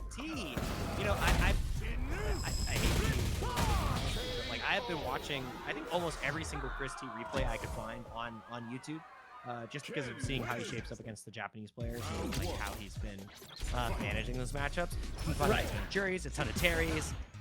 Not as much Rashid as I've seen, but like the level up it's pretty clear, man. Oh yeah, and again, it's good to see because he did that twice. That's deliberate. That is the second time he's gone for that throw bait. I'm sorry. I'm kind of alarmed right now. Yeah, because remember in Street Fighter V, when that game first came out, Chris T was clearly one of the strongest players that we had in the country for like Season 1 and Season 2. Oh boy. Oh boy. Oh my goodness. Chris T looks absolutely unstoppable right now. That micro walk forward into the DI to beat the whirlwind shot, you gotta be kidding me, man. Like, he is playing mad sharp right now. JB has a Herculean task to survive here. Down to the wire, set point for Chris. Yeah, he's trying to send us to bed early, man. Yeah, this is definitely like as far back with your back against the wall as you can be right now. Down 2 games in 1 round. He has to win 2 rounds and then 2 more games. But this is a good start here. How much meter does he choose to spend? None of it. He's gonna save it. Went for the shimmy mix-up right there. Chris did not get baited by it. And a drive rush, he sneaks in there. Gotta be careful. Chris. No spend just yet from Chris. Now strike is lethal. That's what's so terrifying. He tried to go for that same mix-up. He doesn't get the follow-up off of the OD. Jinrai, though. I don't think he thought it was gonna kill, so he didn't want to quite level 3 just yet. He wants to make sure, but he got a cut. He can take one more. It was just a counter hit. It wasn't a punish counter. Oh, that was a punish counter! And Chris T is gonna take it. I love the way that he went for the throw. He got the counter hit throw, but then just went back to that well again. Because I think JB was probably thinking to himself, like, okay, so Chris went for the throw. He's not gonna go for the throw again. He just had that success. But Chris went for it again, and the walk-up throw for Chris is going to put him into winners finals. I'm sorry, grand finals, my bad. Yeah, grand finals winners side for Chris. JB going to be going to the loser side to fight the winner between Nephew and Chris CCH. This is a classic for the West Coast. These guys ran into each other time after time after time, and I mean, once Luke was out, Chris didn't lose this match in Street Fighter V, and Chris CCH has had a pretty good head-to-head here in Street Fighter VI as well. So really looking forward to this, and the pressure's off of Chris. He already knows that he's winner's side, right? Like he knows that he's winner's side for the regional finals, and he says, "Now I'm just going for the match arena." Like that is his, that's his mentality now. He's like, "All right, mission accomplished." And I do want to say here, shout outs for JNV for contributing $33.62. So he's spending money for Fight Club champion Chengdu in China. Shout outs to Red with the $100 donation. Yes. That was the salon stimmy, is what I would call that. The salon stimmy. So Red is part of the Team Salon. Is he the one who owns? Him and PL. Him and PL are the ones who organize and work together. Red's one of the main POs. He's one of my main commentary partners, and we got another main match right here on the docket. And how many throws will it take? I don't want to take any more. Keep it. He did a jab route just to be a little bit. I don't know. That sounded a little bit. That felt a little bit rough. I don't know. I gotta tell Chris. I feel like I'm in Interstellar. I gotta be like, Chris, there's $150 in the match arena. You gotta fight. You gotta fight harder, Murph. Right, and good patience right there from Nephew, baiting out that, waiting for the neutral jump, having the anti-air ready to go. Now just backs off a little bit because he is down in drive gauge. So Nephew trying to get that drive gauge built up, and baited Chris walking forward a little bit too much, so he was able to get that cross-up jump heavy punch. And look at what that's turned into here. But Chris finally getting the hit here. Should be able to finish off this round with the level 3 and tie it up 1-1 in rounds, I should say. Yeah, and the thing that's scary here is Nephew has been so he's been so apt to show, Feng Shui Engine with level 2 install. He uses level 1 pretty liberally defensively, so it's going to be hard for Chris to inch this back. All he really has to do is build that level 1, and they are playing some blizzards right now. So yeah, level 1 immediately getting spent from Nephew. He just wants to get as much damage as he can on the board. And the corner position as well. And now, yeah, just getting frame trapped by the Fuha charge. Now, oh man, suddenly Nephew just 14 letters, brother. Oh. Yeah, just like that. You know, it all in total there. 20 golden letters. Let's go. How many golden letters? How many? 400 golden letters. I forgot how much because I remember the meme came from someone saying like 10 golden letters or 9 golden letters or something, and it was 5 golden letters, and I think it was 5. Oh, okay, okay. Was it Golden Boy Neo? Yeah. Yeah, I think it was. Yeah. Yeah. And I'm like, why is it 5? There's clearly 7. Like, nah, PRFCT, perfect. Yep, exactly. Because we don't count vowels, I guess, you know. Ooh, the second hit of the forward heavy punch connects, and now we're in the corner. Punish, counter, throw, another throw. Nephew is starting to read that Chris CCH is not teching throws at all.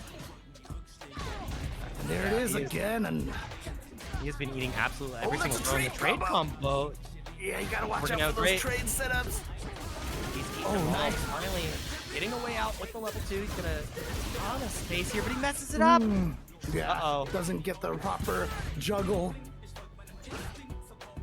So now, not gonna get the meter gain as well as the corner carry, but he is gonna get the hit here and essentially getting Nephew to the corner here. Nice plus on that setup.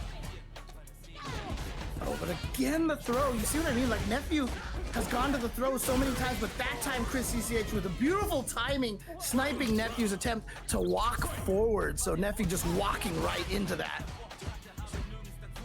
Yeah, and he finishes off with the heavy DP right there, which just saves the meter. And now it's Nephew, the one who needs to be on the offensive, but he goes for the instant air overhead. Oh my goodness.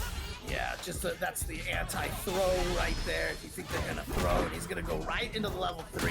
He wants to build back a bunch of his drive gauge and take Chris CCH down just to a little bit of a dangerous situation. He's also gonna get some pressure. There's the throw. And again goes for the throw, and finally we see Chris with the tech, and he's got a level 2. Is he gonna be able to get the dream here? Yep. There it is. Oh no! Still a little bit of a miss-hit right there. I thought it was going to be the double bounce, but the 6H on the Fuha is going to give him a little bit more space with micro walk forward from Nephew, and it enables him to get that throw. He needs to find one more with punish. If he can get another level 2 combo, Chris can close this out in an instant. He needs to find a way to burn out Nephew. Yeah, well, there it is right there, but he burns himself out, so dangerous situation. So he's just going for the level 2. He's just using it, and I like Nephew coming up and blocking it right away. No level 1 just yet. He takes the throw. That's 1-1 on the board. Nephew did not let the super rip. This is a set that is absolutely ripping right now. Yeah. Definitely had a chance to just go for that level 1 there. I mean, or the level. Why didn't you see how much meter he had at that point? Yeah, yeah. Okay. But a nice whiff punish right there for Chris CCH. Chris CCH starting to look like, you know, that win is pumping up his spirits here, but Nephew getting the meaty attack, and now the throw again. Yeah, just gonna go for the OD Burger King Blitz, no level 2 behind it. That's the move that I always forget the name of that move for some reason. Old Dino Burger King Blitz. Okay, that's what it is. Thank you. Yeah, you're welcome. Because it always looks like a flicker, like it feels like a flicker to me, and I know that's not the Psycho flicker, so I always get them all mixed up. You know what? I'm gonna go look it up right now. Yeah, you gotta get the government names and the bust out. It was mandated. The OD DP coming out from Nephew finally. Wow, what a check on that right there, actually. It was like last second with the jabs from Blitz, there it is. Psycho Blitz. It's Psycho Blitz, yeah. That's why it's OD Psycho Burger King Blitz, because, you know, you're unemployed because it's -4. Like, you gotta go work at Burger King now. Oh, and actually you're cooked here with the level 2 spend with the feng shui extension. Great stuff from Nephew. Meter management was the tail of the tape there, taking us to game 4 between these two. That's crazy. I turned to look up the name of the move, and I turned back, and Nephew already run the round. What happened? Uh-oh, yeah, well, you're going to be asking what happened to this round as well, because when you were trying to figure out what happened before, the future is now, old man. set Yeah, point look for at that. And Nephew. he had the feng shui charge as well, so that's definitely gonna kill. And so yeah, while I was trying to figure out what happened the previous round, this round figured out. So now I'm gonna have to spend this round trying to figure out what happened in the last round. Dude, this interest is crazy. That's the housing market. For anybody who wanted an economy lesson, you just learned it with James and Jake. You're like, man, I just can't catch up on this Yeah. these bills. Ooh. But the bills are the rounds that we lost along the way. Oh, nice backdash right there. Get out of the way of that throw. But Nephew down in life right now, but not by much. And he just needs a good sequence right here. And you see the 6H continuing to come out from Chris CCH to try to jump over the fireball. And I mean, DPing straight through that next one. You have to be so careful putting that on display. What a perfect parry! Oh my god. He recovered in time to Level set up that situation. Yep. There we go. Okay. Chris CCH staying alive here. He needs to take this round to tie it up. Remember when Nephew was able to win the last one? I said one round at a time, and that's what he did to Samurai. Took it one round at a time. So Chris CCH trying to do the same over here. So even though you see Nephew blocking that forward heavy whenever Chris tries to go over that fireball, you have to be careful. Nephew might try to perfect parry it or... Oh, no punish! But anyways, gets the level 3, so this is just gonna be huge damage. Yeah, and I mean, you're really happy about this because you have 70 seconds left on the clock. You're already in such an advantageous position. You have a round to give because it's not even game 5 yet. No level 2. Yeah, he didn't. Oh, he might have tried it and just was too late. Oh. Because you have to cancel that last active frame. Oh. And it's just, yeah. He's alive. Oh, yeah, he went for just the heavy punch to beat out a potential instant air overhead, and it's instantly over. Blink and you might have missed it. That is Nephew moving on 3-1 over Chris CCH. Which means that Chris CCH will probably be seeded number 4. Yeah, he's going to be seeded number 4 in the winner's side, which means he will be going up against either potentially JB or Christy. But honestly, if Nephew just continues his way through this and wins the tournament, I think Nephew will be seeded number 1 again, because right now JB's at 105 points and Christy, Nephew, and Enzo were all at 95, and Chris CCH was at 85. Dude, the point spread was 105 to 85 from 1 to 8. So that's crazy. That's absolutely crazy. Chris got the job done. He knew what he needed to achieve today, and I mean, he's happy with his placement. Unfortunately, right outside of a payday with the Matcherino, because I believe it's still just going to be top 3 with the current distribution. So now, hang on a second here. Go ahead. Sorry.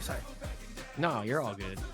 I was sorry about that. I was just looking at these points over here, and it says that 4th place gets 30 points. So that was Chris CCH. So he's at... So, what was Chris CCH's points at? He's going to be replacing a 15-point finish with a 30-place finish. So he's getting an extra 30 points. 15 to 30 means that he's getting 15 more. Right, Yeah. exactly. So he'll be at 100 points. And Noah the Prodigy just finished 7th. So he's getting 20 points, which replaces nothing. I see. So Noah the Prodigy has a 30, 25, 35. So he's staying at 90, and Chris CCH is jumping to 100. There you go. Okay. Yep. Makes sense. Sorry to interrupt you there. Sorry, that was my bad. All good. I understand. I was like, I gotta let him finish, otherwise we're not going anywhere. As one guy with ADHD to another, thank God I'm on my medication. I'm just like, James, you got it. I know this thought has to finish, otherwise we're cooked. Actually, you know what? It's a good point, because I have not had my ADHD meds in the last couple of days because they are out right now, and so I think that's probably why I'm a little more. You're in burnout IRL. It's crazy. They're like, I need my drive gauge back. This is crazy. Exactly. Where's my Jamie swig in order to power up? Like, what's going on? I need my sports drink.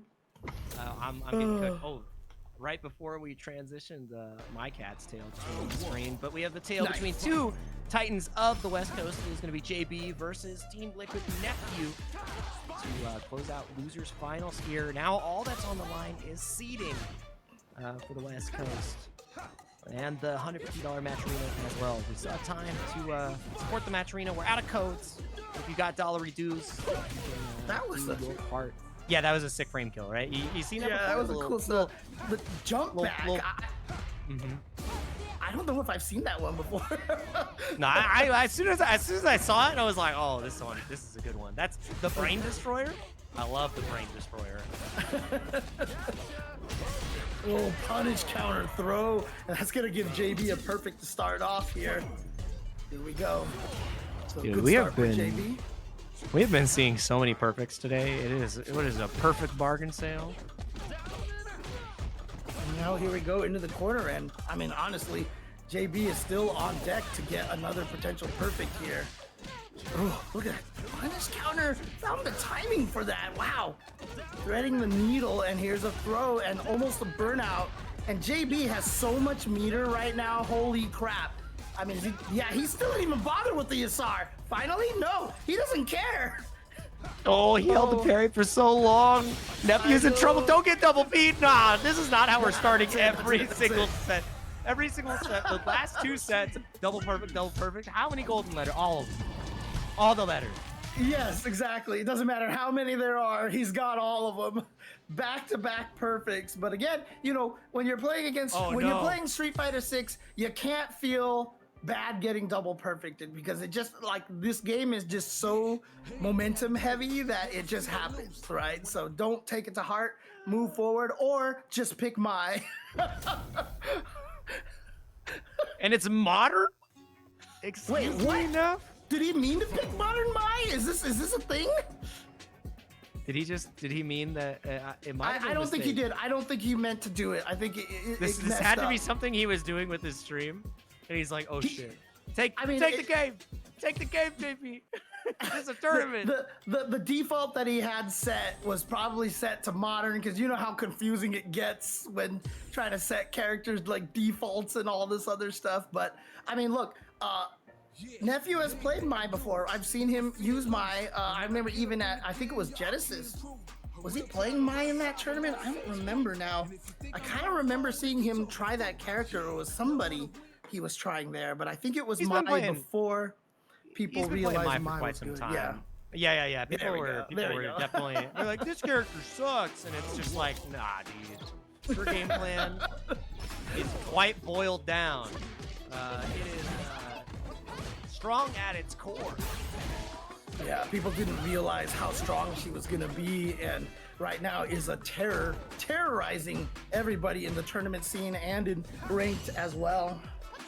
Yeah. I mean, Nephew plays like he's done random select to master. He's done like random to 2K. He can play modern. He can play regular. Also, shout out to everybody in chat. I did not expect to see Emily Wang, like one of my favorite TFT streamers here. That's the power of the slam. All right. What's up? Yes, the Sage Slam. Exactly. I was gonna say, I'm like, damn, that's not a Dave I expected to see in the stream. Gotta cheer for I'm assuming her coach, right? So, oh god, look at the combo off of that. And yeah, that's just gonna go right into level 2. Yeah. I like that. So. Nephew is so good at managing his meter to find these kills. And I mean, normally you want to save the level 1 to go for the install, but I mean, Nephew wants the kills no matter what. He's gonna use the level 2. He's gonna utilize that resource. And here comes good old reliable OD fan, my beloved. Hey, you're burned out all of a sudden, just like that. I call OD fan Yasar Jr. That's what it feels like. Yeah, basically.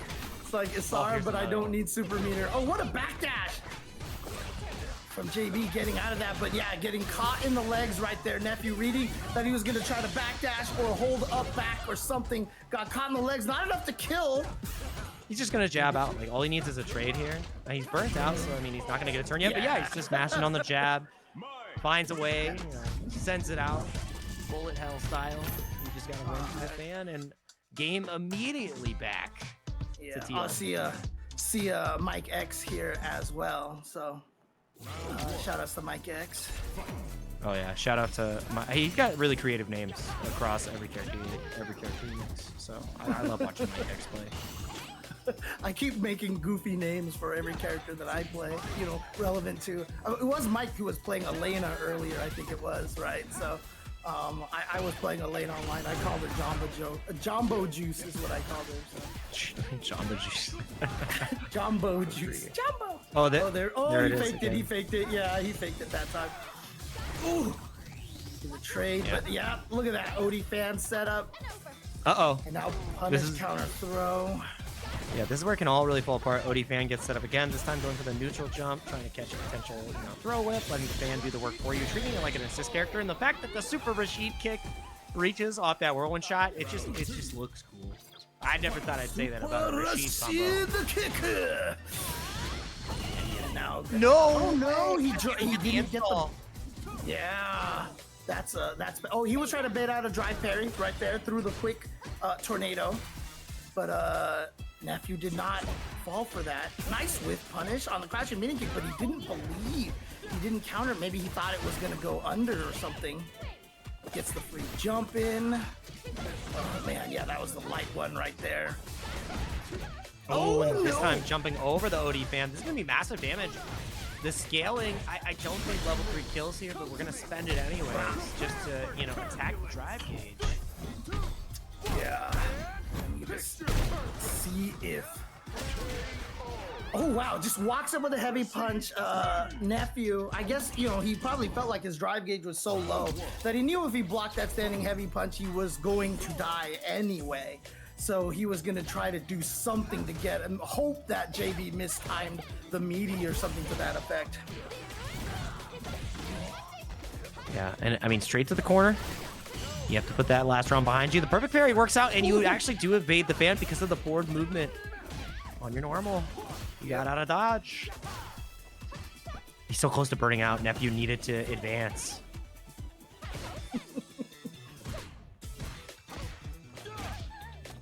Okay, over, yeah, just chipping away at that damage little by little here. But there's that stand heavy kick from Mai. But good reactions on the anti-air, but that standing heavy kick for Mai is such a powerful neutral tool. But JB doesn't care right now, goes for the empty low mix-up. And a good defense from Nephew. Perfect parry. That was beautiful from JB. Yep. Beautiful. You have to have the defensive measures of it, like, ready to play against Mai, and everyone at this point is ready to deal with the pressure that she can apply. I mean, it's still so hard that, like, once you provide that answer, you're still stuck in that same situation, right? You got the perfect parry that time, but instead got meatied.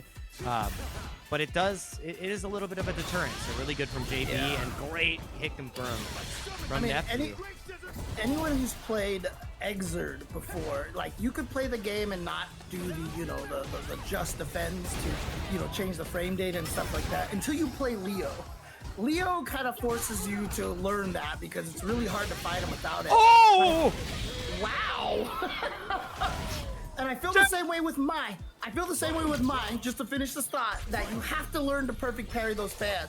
She forces you to learn how to perfect parry those projectiles in order to be able to fight her. But yes, that was crazy. Nephew feels like he has the perfect punish so frequently. Always ready with the buffer on deck in these really key moments. And his clutch cannot be understated. Oh my goodness. We might be going to a game 5, James. I feel it coming. Riembu, get a little bit more drive gauge damage. I haven't had a chance to play in the last 8 seconds. You're just under assault. And after all that, JB is the one that is actually burnt out. You know, even despite the fact using some of those. Oh, what a great reaction! Are you dead? Oh, not just yet, but I mean, you're good as dead. That is game 5 established for TL Nephew. That was one of those rounds that, you know, if you are a person who hates Mai, that round just enraged you right there. Because that was all of the privilege that character has on display right there. Yeah, I mean, Nephew pilots Mai so well, and he's already great at, like, his spacing with Jury. I mean, and the fireball game is already mentally there.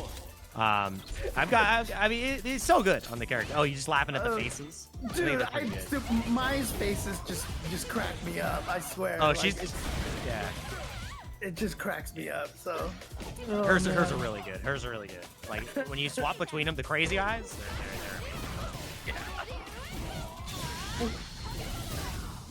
They're amazing. Okay, actually, on our end over here, we're having a little bit of a. I don't know if it's happening on your end over there, but I am getting some spring issues over here, so I'm gonna have to commentate super late via the Twitch stream over here. Yeah, I think it's related to Discord actually. Okay, so yeah, Nephew is gonna take that round. He's gonna be at match point. Okay, I think we caught up here. All right, here we go. Yeah, that was Discord. Yeah, set point here for Nephew. We were both robots. I was just letting you robo out, and I like that drive rushing out to escape, but just a little bit too far on the level 1. Yeah, we cannot see the match. The match is not working. Anyways. Oh, I can see the match now. Yeah. No, it is now. It is now. But I just had to do more robo. Like you said, I was roboing out, so I had to do that. So, all right. But JB right here needs to take 2 rounds in a row. Okay. Nice. Sets up the Asar. Let's see how. I'm just gonna walk him down. Oh, he checks it. You're still safe. Ah, he beat through, but didn't survive and gets the. He can get the juggle. Yeah, he get like that's the obviously there's a lot that people get mad when they see my dude. If you hate Rashid, that was around that age you.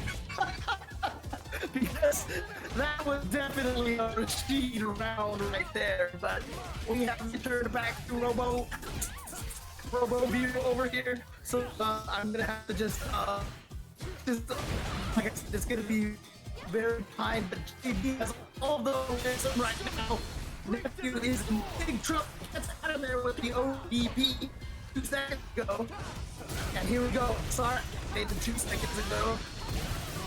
Dude, I love Tetris James Shen. This is crazy.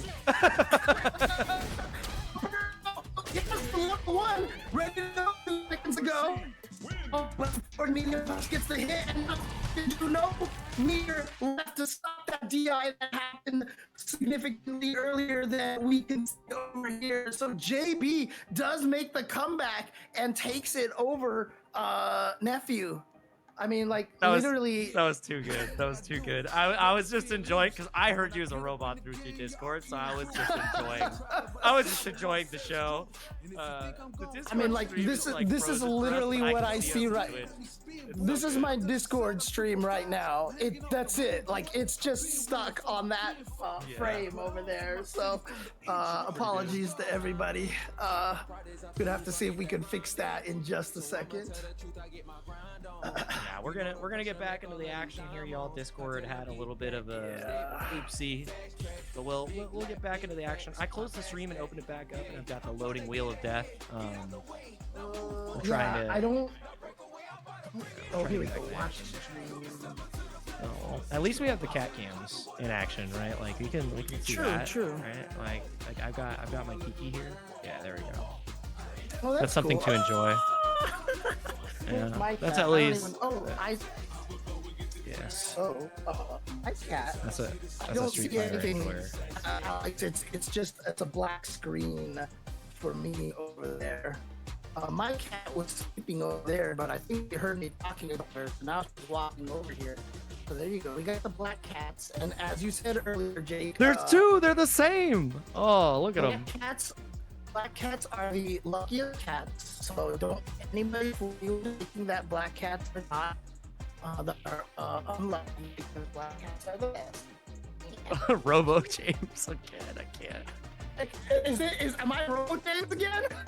You're a Robo James again. This is pretty good. We're trying to get back into the stream chat, but you can get the double cat cam as we recover this situation. That's the thing, Codename. These are the same cats. They're magic. Okay?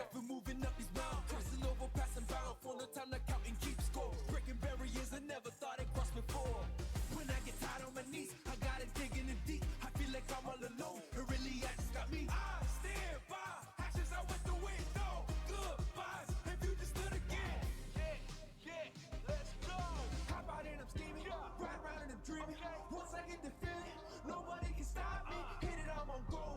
Fitting all you foes. Once I'm on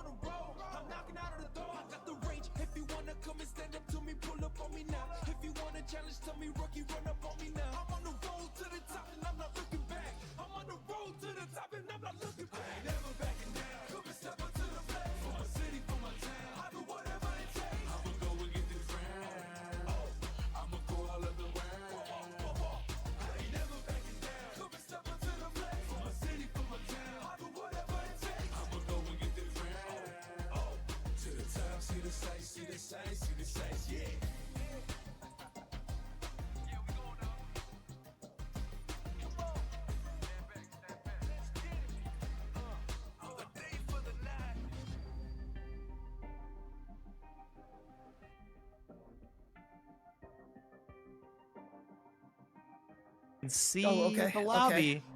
So we might be in business here to start grand finals. It was JB who ended up taking it at the end of the day. So Nephew will be seeing him at the regional finals before we get into our grand finals here. And yeah, cat cams have been relinquished.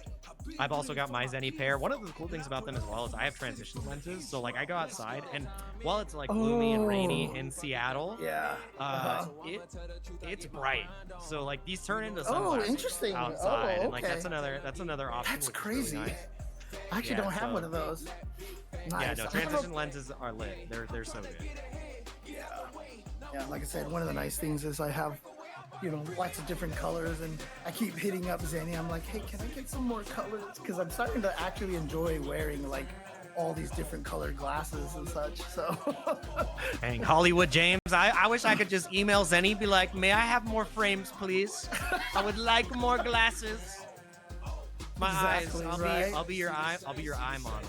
I am James Chen. You must send me more glasses because I demand it. You just go like, have you ever seen Shumagarath? That's my cousin. He's an eyeball. Like he's like literally he's got the biggest eyeball you've ever seen. Like that's my boy. Right? I need glasses for me. Yeah, but Shumagarath would use monocle, right? He would just use a monocle all day. Dude, now I need someone with a fan art of Shumagarath holding a monocle to his only eye. Like I need this now. Someone help me with that. Okay, anyways. And I mean, Red Hotto, if your glasses are broken, then check out ZennyGaming.com. check out grand finals right now. Chris T versus JB. Winner side is going to be Chris T. There's a little bit of crunch in Discord once again, but we're trying to work through it. Robot James has returned apparently. Oh no! Yeah. Okay. So we're gonna have to do the 2 seconds ago stuff. Yeah, right now Discord is kind of freaking out right now, so apologies about that. But Chris T trying to push JB into the corner about 2 seconds ago. Oh, nice! And using the OD fire, OD wind shot from JB. A good counter poke from Chris T, and then just he drops his combo 2 seconds ago. And now JB has the heavy spinning mixer to anti-air Chris that happened like maybe 10 seconds ago. But Isara was activated 2 seconds ago. Trying the burnout. Burnout has happened. Here we go. Chris T stuck in the corner. Yeah, the delay tech was.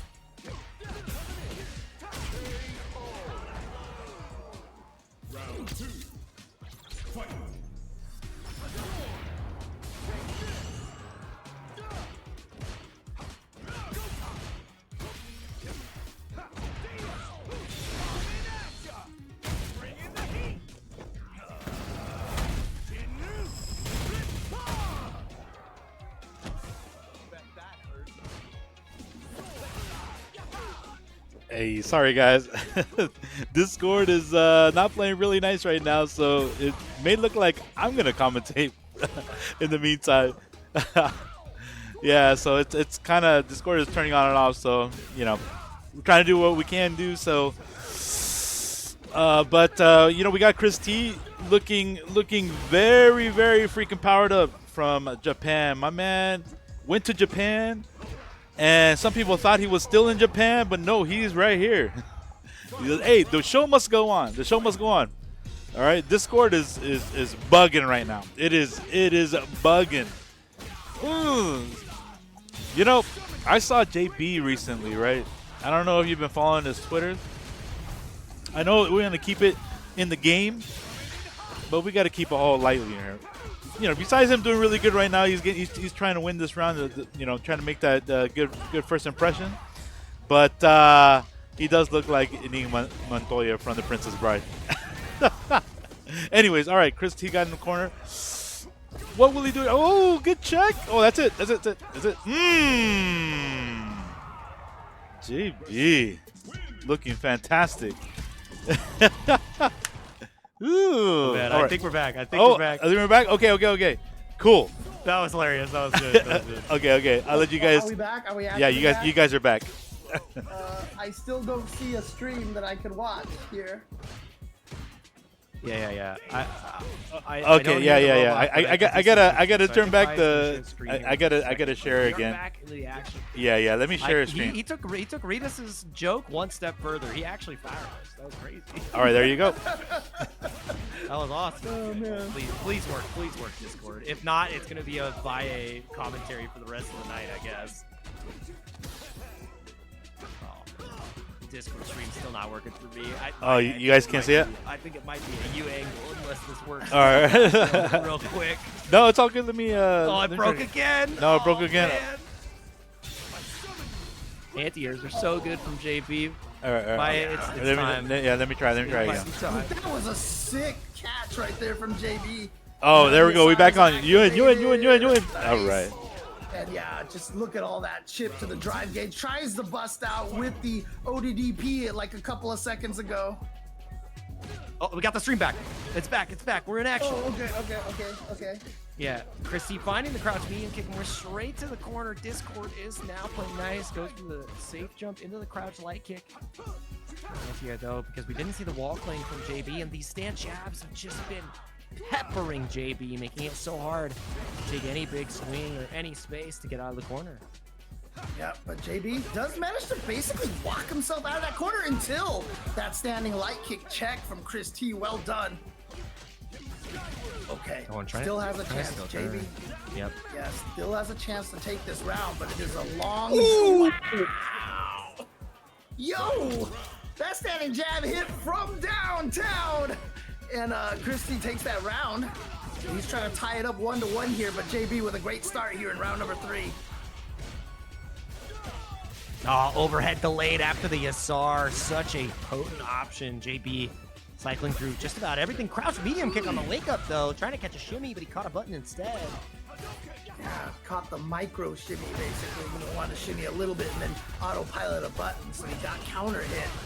But Chris T is still down a lot in life, just eats that whole entire sequence right there. And then the whip punish on the standing light kick from the spacing trap. That was beautifully spaced right there for JB. He actually goes up 2-0 and is trying to reset this bracket. He has to win the 3 out of 5 twice in a row.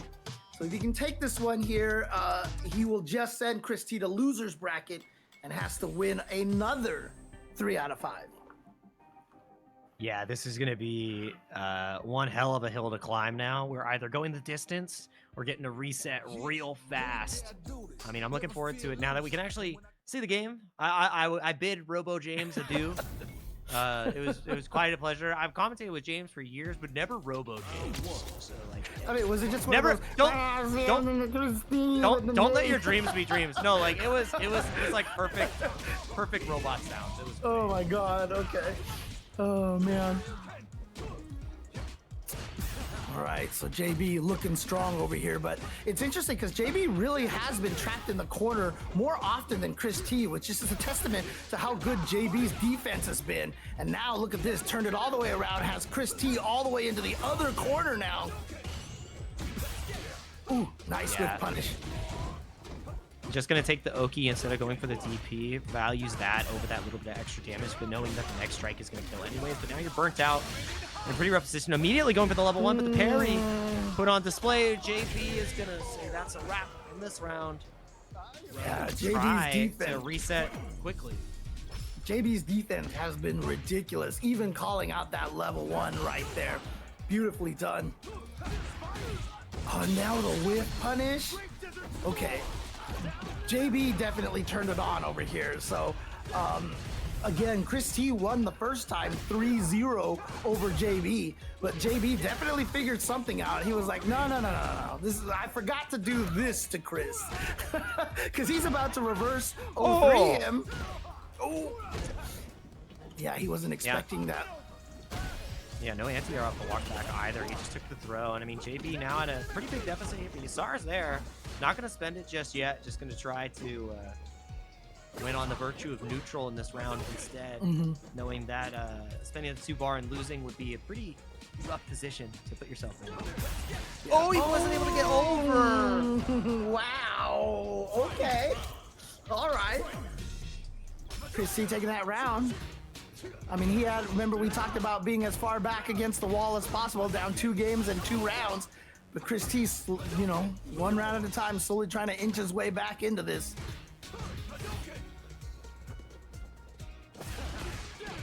Oh, he wasn't ready for that. Check-in time, yep. But JB did drop that combo a little bit, but does get the knockdown into the SR. Nice throw tech from Chris, and he is just running away, and just needs some one kick, and the tornado is in your face, and now you've got the enhanced tornado. So just using that drive reversal, but unfortunately, as you can see, putting Chris T on almost no drive gauge, but beautifully fought. He's able to preserve a lot of that drive gauge. Yeah, it all started off with that delay tech from Chris T after the pressure started, but the OD mixer straight to the heavens, and he got the check with the heavy punch, which means it's a reset. Super Rashid the kicker. It's gonna be a brand new first of 3 final set of the evening Shin Grand Finals. That's right.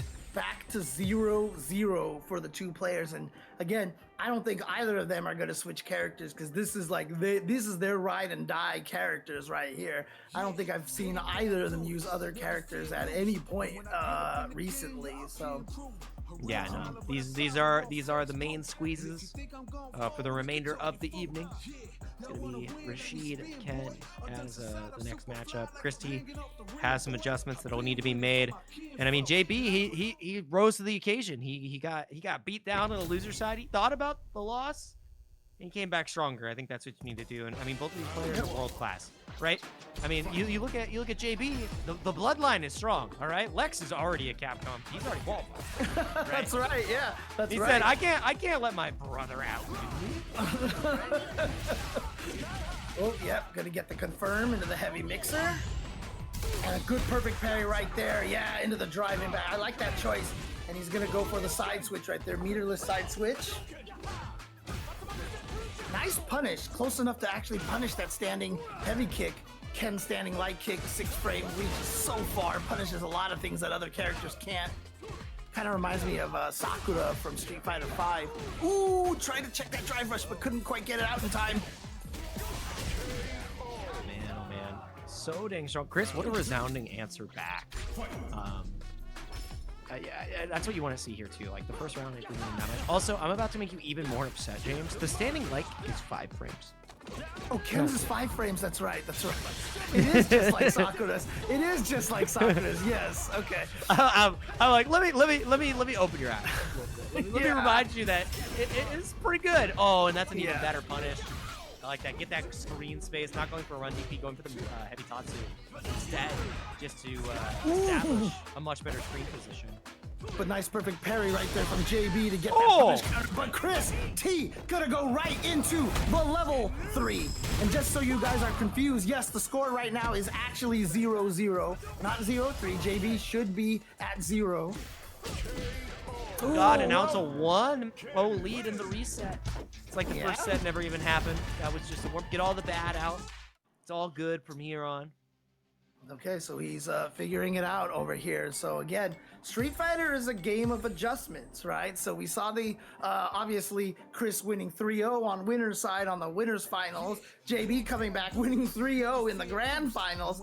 So you see the counterplay, you know, the back and forth over here. So let's see if, which probably to me means this is gonna go final game, you know, kind of situation. So let's see if that actually happens here.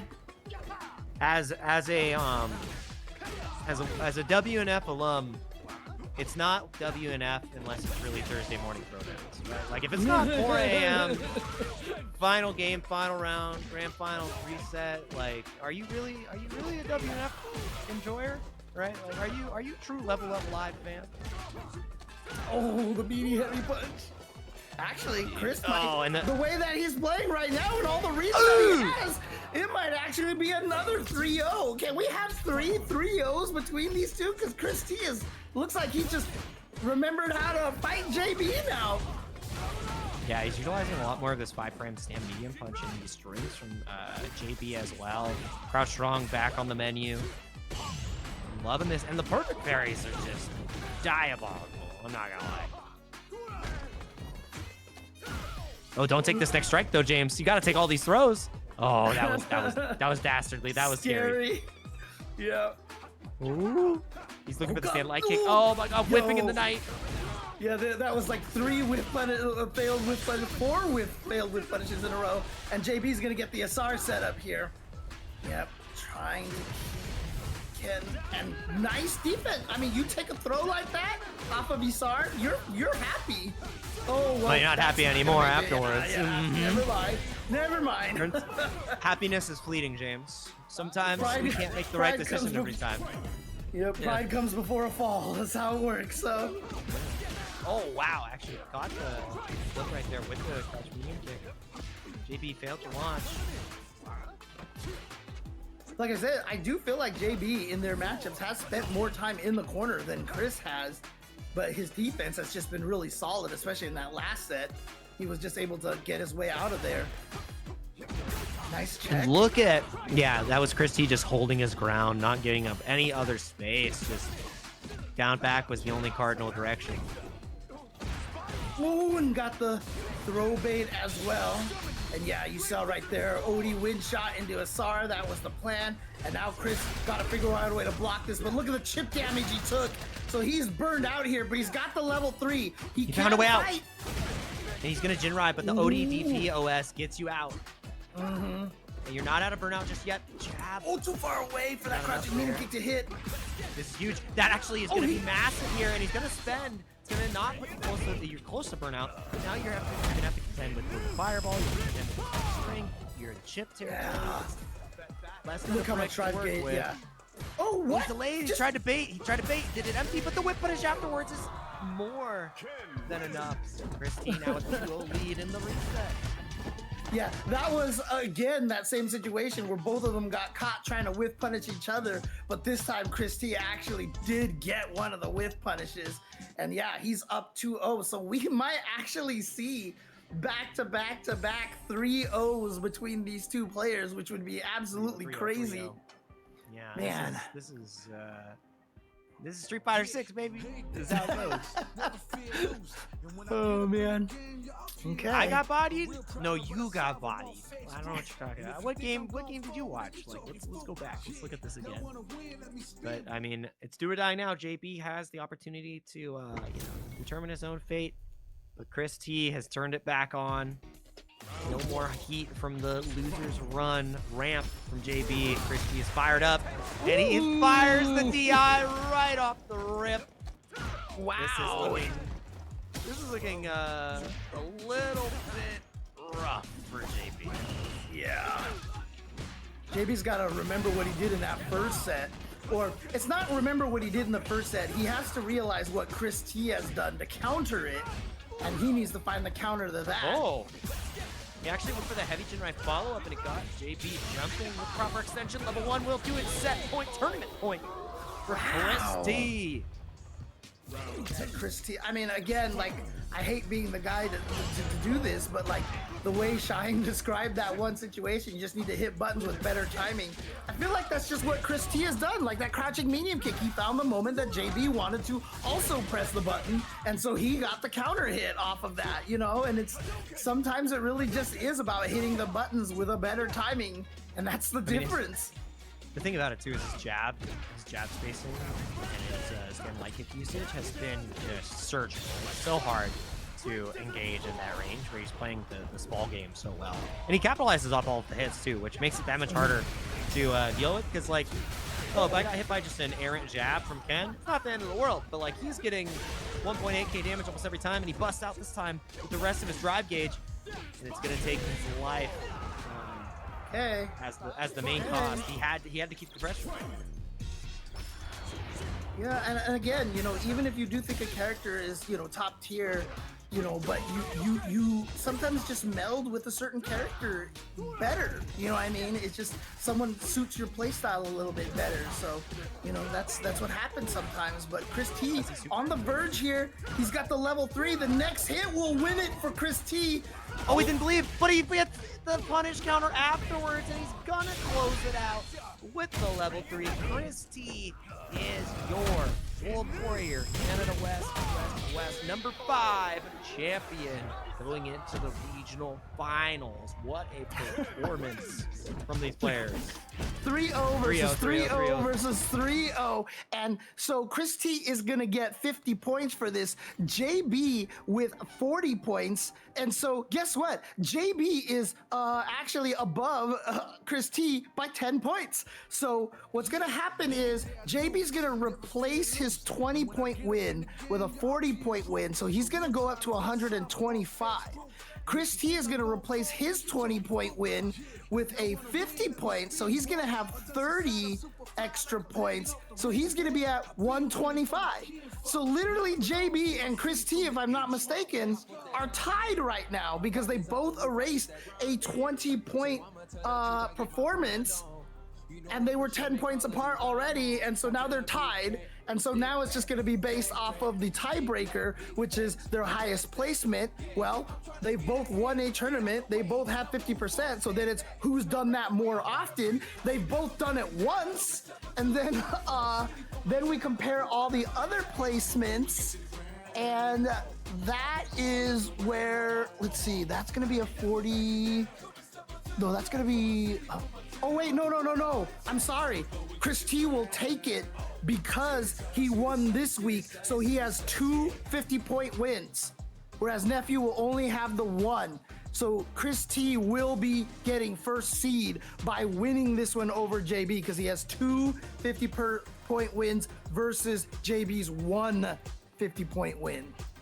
Yeah, we'll get more into the nitty-gritty of the points once the regional finals is there. Our math whizzes will figure everything out at the end of the day.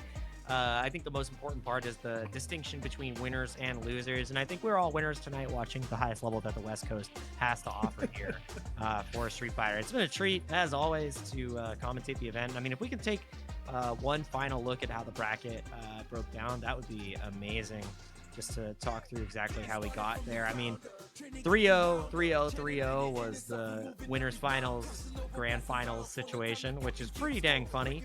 And it shows that all these players are in striking distance with each other.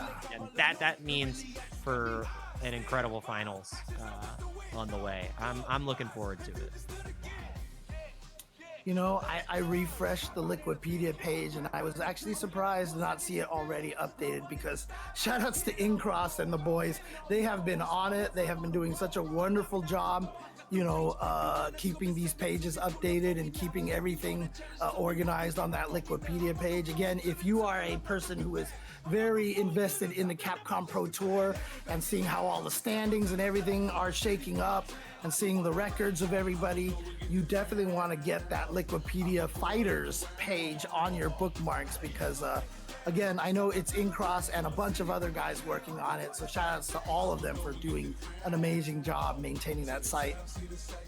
Yeah, couldn't do it without the community. Couldn't do it without all of you in chat. So, I mean, most important thing is continue to support the FGC, continue to support everything here within the Street Fighter 6 world. We've got the recap shows on the weekends. We have the China CPT coming up. There's a lot to be excited about, and we're excited to go on that journey along with you. So keep watching, keep supporting, and we'll see you next time, y'all. Never feel loose. And when I get up in the game, your RP improve. A real problem, but I solve them all facts proof. And if you think I'm gonna fold, then you talking fool.